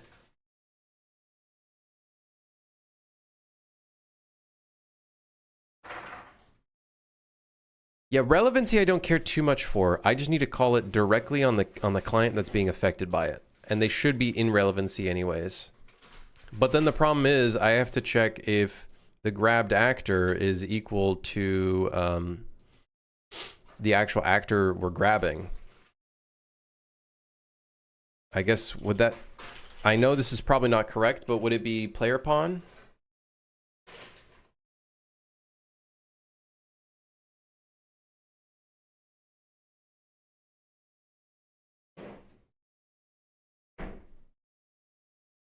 Probably not correct. Oh, I really don't like doing that.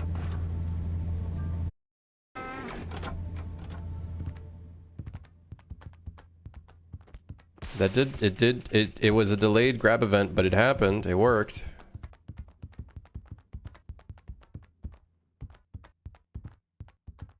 Oh, wait. The server call happened and then it didn't execute. Oh my god.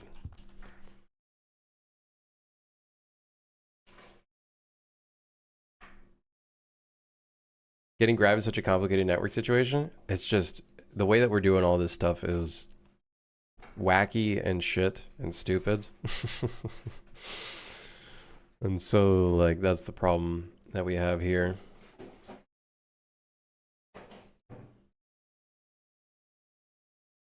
Let me see the contact event, how we called that. That's going to be quite important as well. Enemy contact event is typically just dealing damage. That being said, the begin overlap, I believe, is not replicated.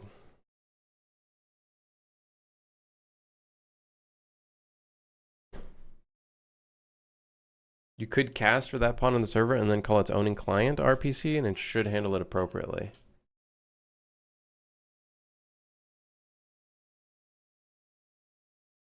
Could cast for that pawn on the server and then call its owning client RPC, and it should handle it appropriately.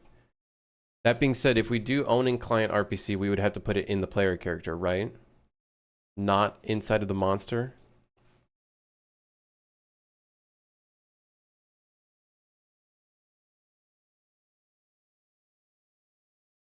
I think not only does the problem lie here, it also lies where we call the begin overlap. God, that's really annoying. In the player character, yeah, I guess as much.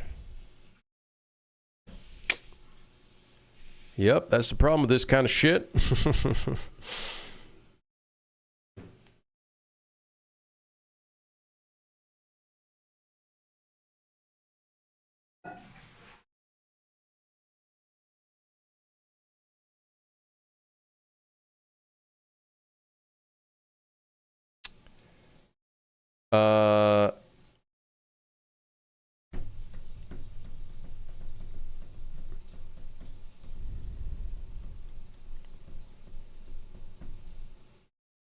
Alternatively, you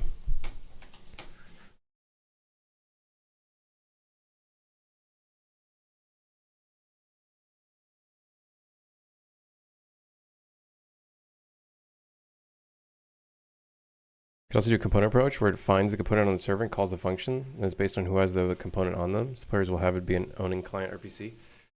Right. The problem is the component currently is being attached to the monster, which is owned by the server. Which is annoying.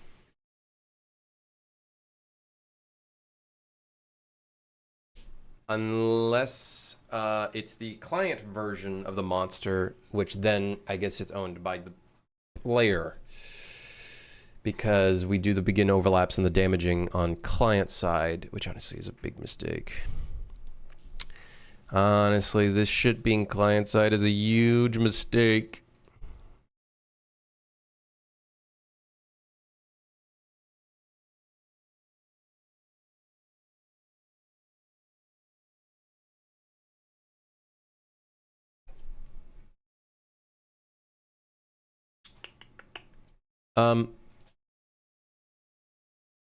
For interact systems, usually named interactor, an interaction. That's what I'm thinking, Marengo. If I save a reference of the player that's been grabbed, I could do a rep notify. And then like make sure that they're being grabbed from there. It's a psychotic idea. We could also do the grab component could be replicated.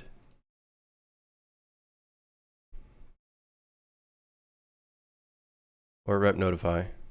Does rep notify get called? I keep forgetting if this is how it actually works. Rep notify gets called even if when it gets set, it will also still call on any characters that are currently in relevance, right? Or is it only when they get into relevance? I'm pretty sure it's whenever, right? Or as soon as possible, it will set the value. Because we could make it so this is a rep notify, the grab component. And then in the grab component, we can set this to replicated again.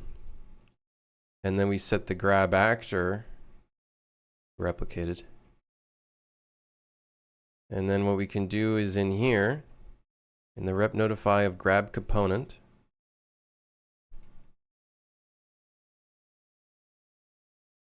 this is getting it's getting crazy. We could do replicated grab event, which I think we technically don't need to make it a multicast because it's already being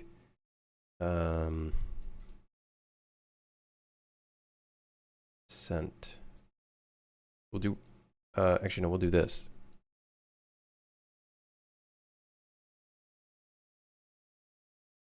We'll do this, and then we'll check against this and the grab actor, and then if the grab actor is equal to the player pawn, not the best way of doing this, then we can call the grab event on them, which is just this. I feel like this should technically work. Okay.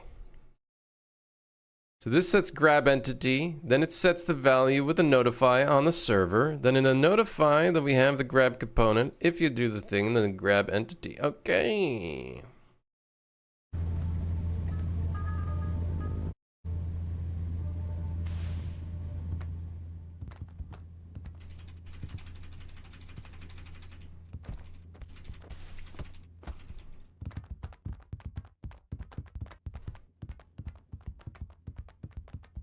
Now, what we have to do is make it so grabbing can only be done on the server.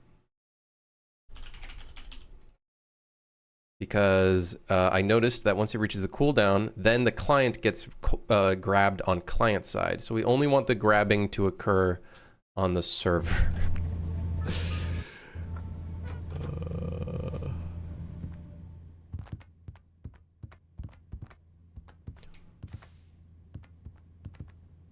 The camera was a bit broken there.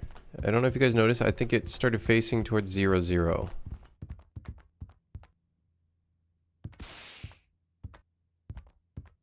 That is probably because the grab component has the parent NPC, and this is probably being set to null because it's not replicated. Parent NPC. So what we could do, instead of the parent NPC, we could just use the owner.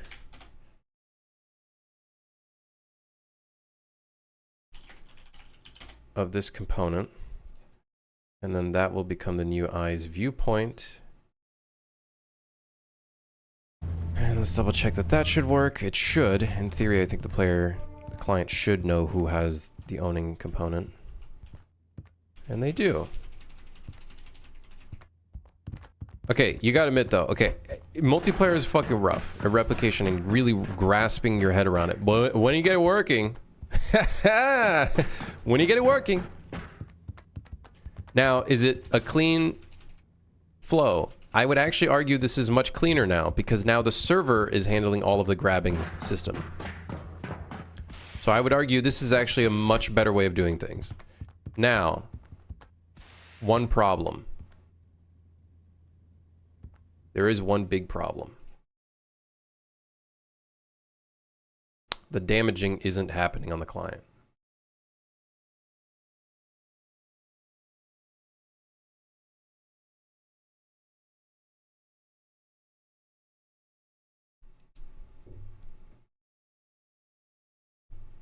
Depends on what you consider clean. Obviously, there's way better ways of doing everything. I'm never going to have the 100% best way of doing this shit. Don't get me wrong. Definitely won't. So now the damage dot isn't being called on the client side. Is it because begin play...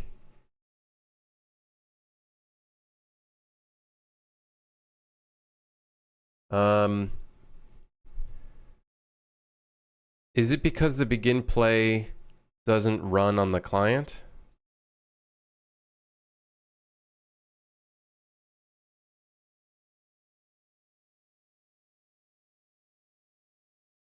There's a drawback of server-only code where it's more stable, but the server can now be slower because it spends CPU time processing that is sending out packets sooner, give and take.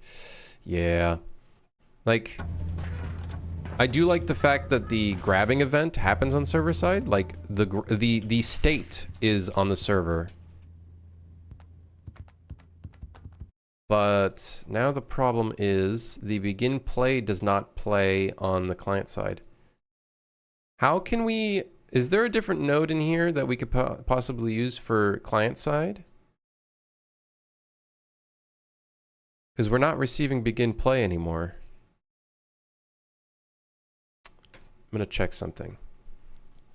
Because it's very possible that maybe it is. Let me see.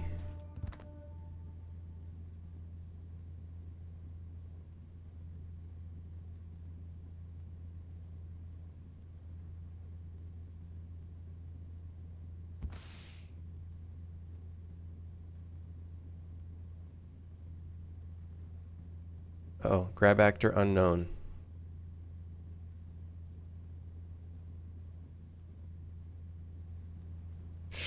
Stepping into the next node did not work, which means I think it failed the cast.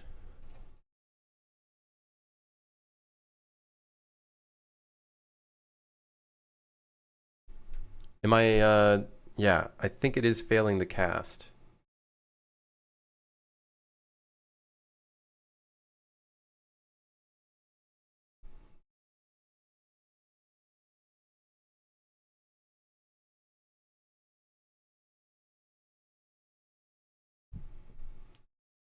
Will the replicated variable get there in time? I wouldn't think so.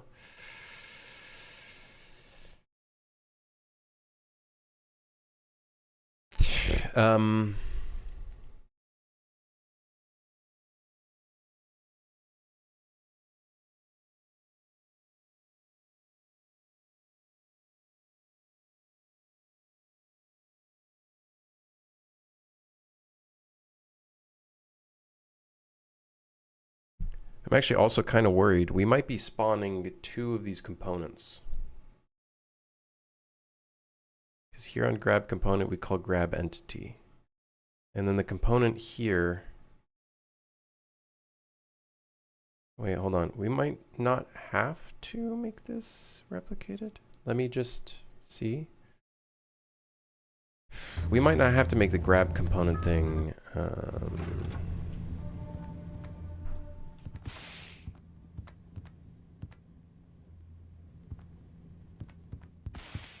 It would appear the monster is stuck. Hmm.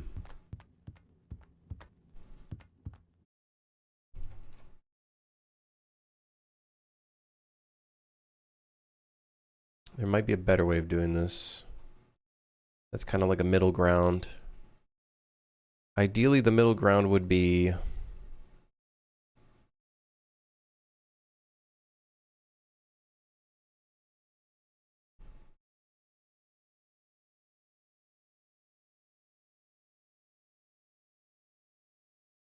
Oh, I just realized grab entity is being... It has a switch on authority. Hmm. So this isn't doing anything.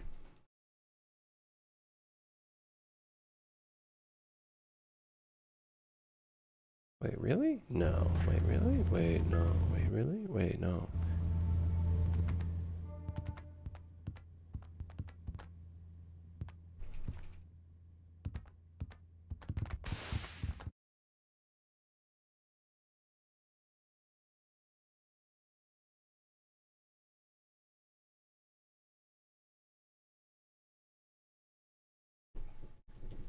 Okay.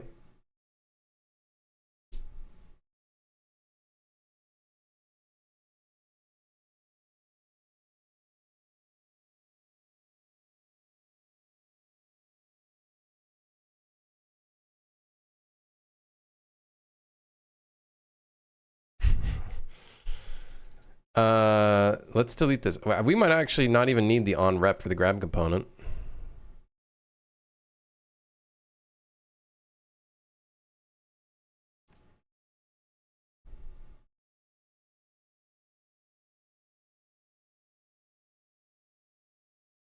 Yeah, we might not need the rep notify for that.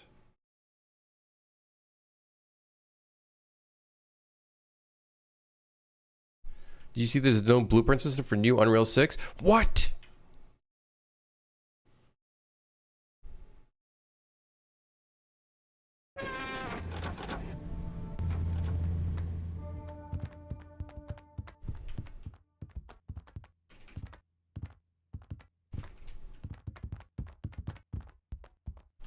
What? No, they can't do that. I didn't know that.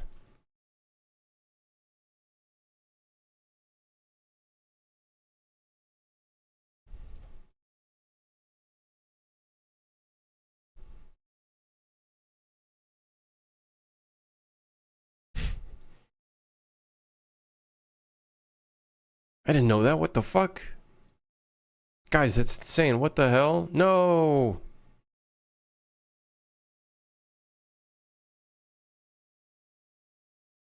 Get up, Shaq.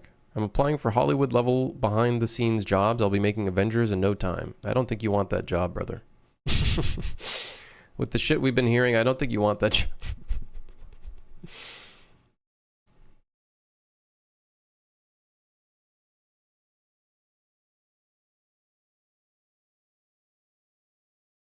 Hold on, I'll be right back.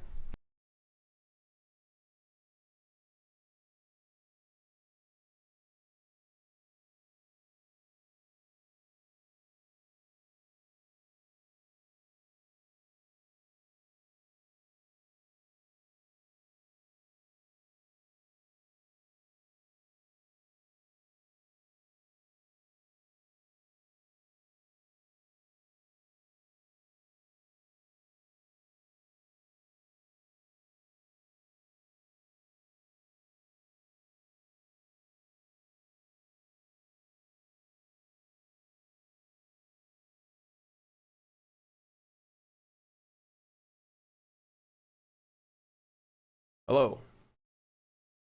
My stomach's been pain for a week. I don't know what's going on. Yeah, go to a doctor.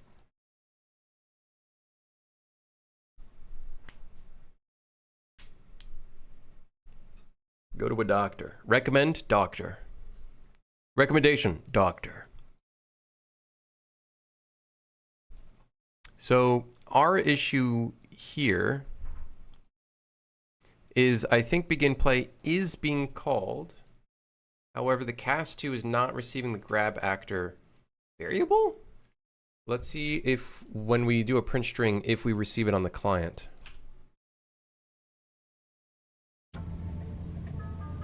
I'm not a doctor. Go to a real doctor.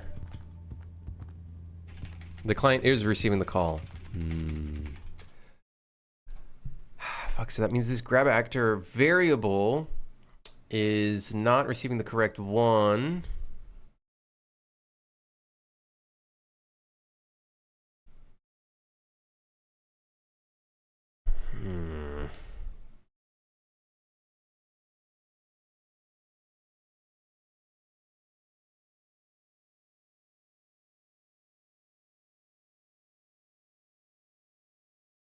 I think you are. Take care, man. Honestly, it should be fine. I think it should be fine.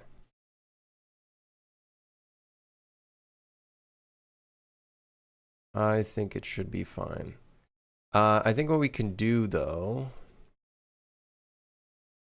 is we'll do this. We'll call damage dot prior to the grab actor being valid, which is not the way to do it. And then let's see if we can still take damage on the client now.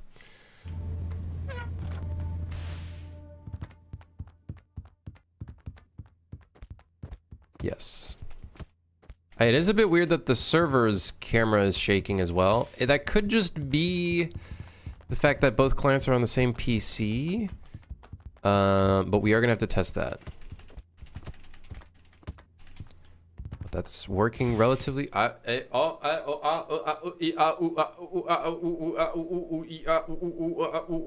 honestly, I think it's working fine for now. For the playtest, at least. Okay, NPC grabbing players event. Let's take a look at the list. Damage over time, in.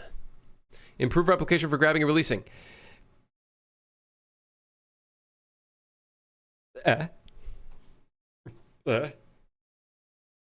We'll know when everybody gets kicked out of the server because of packet loss.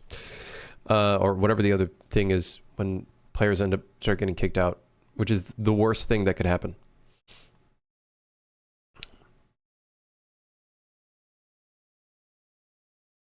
Don't you love it when something works but you don't know why? Well, I know why it works here. The begin play in the cast 2 was not working on the client because I think this grab actor variable was not set when the client received begin play, which is crazy. That's why we put the damage dot before this, so that it could run on the client as long as this is valid here. So it is receiving the variable, just way too late. The bind event to call the jump, we only need this on the server because that's where we receive the durability. And then we call the release grab event, which essentially just destroys the component. And then I slam my head into the wall. Have I messed with simulated jitter / packet loss? As it should be set up, unless I deleted all my settings, but this should be emulating average. Yeah, so I always do average emulation. I think everybody should always be doing, if you're doing multiplayer, you should always have this turned on because this is the best case scenario for someone having ping. Because if I remember correctly, this is minimum 3060 with a slight packet loss percentage, which could happen from time to time. I think this is something players should have always, or developers should have on always. Otherwise, you receive the most like unrealistic ping without network emulation. So at least network emulation helps to somewhat determine if things are somewhat working. Okay, well, I think that's close enough for the testing. It works. Let's see if it works on the server. So let's bring 3 clients in. This is the best case scenario testing. We test on the server first.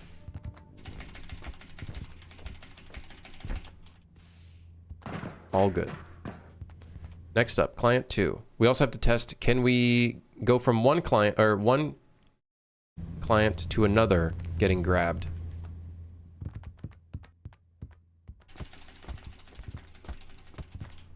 Seems like yes. Yes, we can. Okay, last but not least, the final test. Client 2.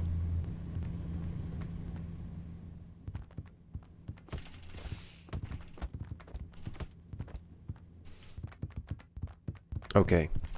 It works.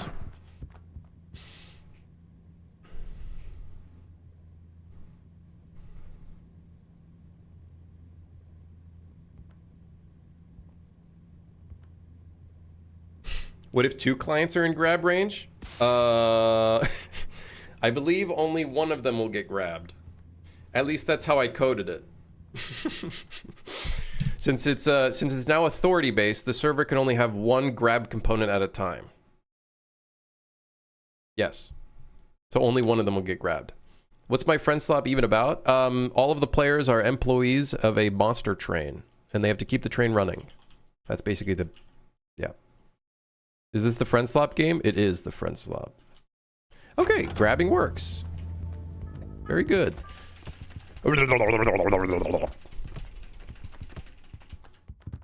Okay, one thing I would like to fix though is like the jump button being a little bit better. Ideally, it would be nice to fix that and make that a bit better, but it is what it is for now. Basically, for the jump event to go through, the spacebar event, we need to be grounded. Which sucks. Can you add a 1% chance for him to French kiss you while holding? Brother, do you see how much I'm struggling over here? You want me to add some random fucking 1% chance that could make him... Yeah, I could do that. That could be cool.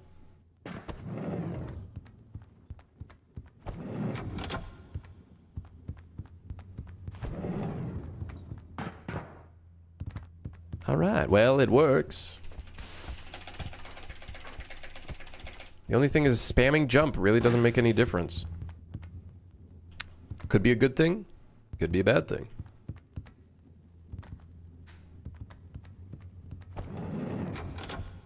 Yeah, as far as I know, if there's 2 clients, it should just select one of them and then not the other. You could do a separate event for struggling on the same key so you don't break jump. Yeah, it's just, I think the problem right now is that the only way to break the release, or to release the grab, is we need it to be running through a replicated event. Yeah. We let the wall of text enter the chat? Even worse, AI generated text. The big wall of text that's AI generated. I can't even scroll up.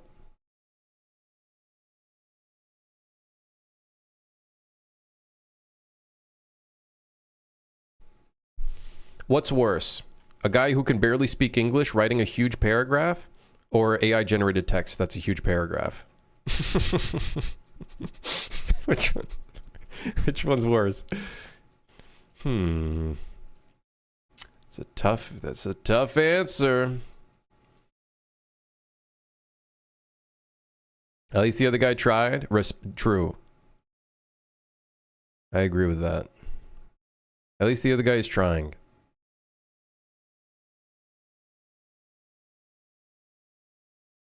That's what matters. It's trying. I feel like trying is a dying art.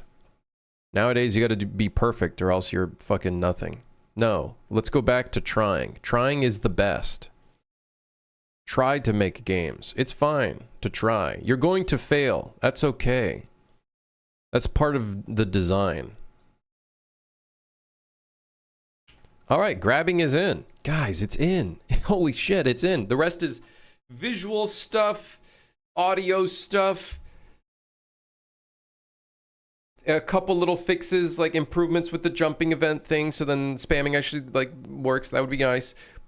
But the real thing is the visual events, the sound, the all that stuff. That's where the good shit is. And then the but yeah, that should be good for testing, at least. It just needs all those like horrifying vignette and zooming and monster shit, and then, you know what I mean?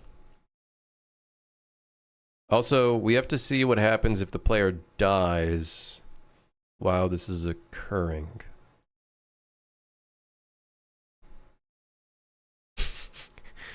I don't think we compensated for that. If the player dies while being gripped, while being handled,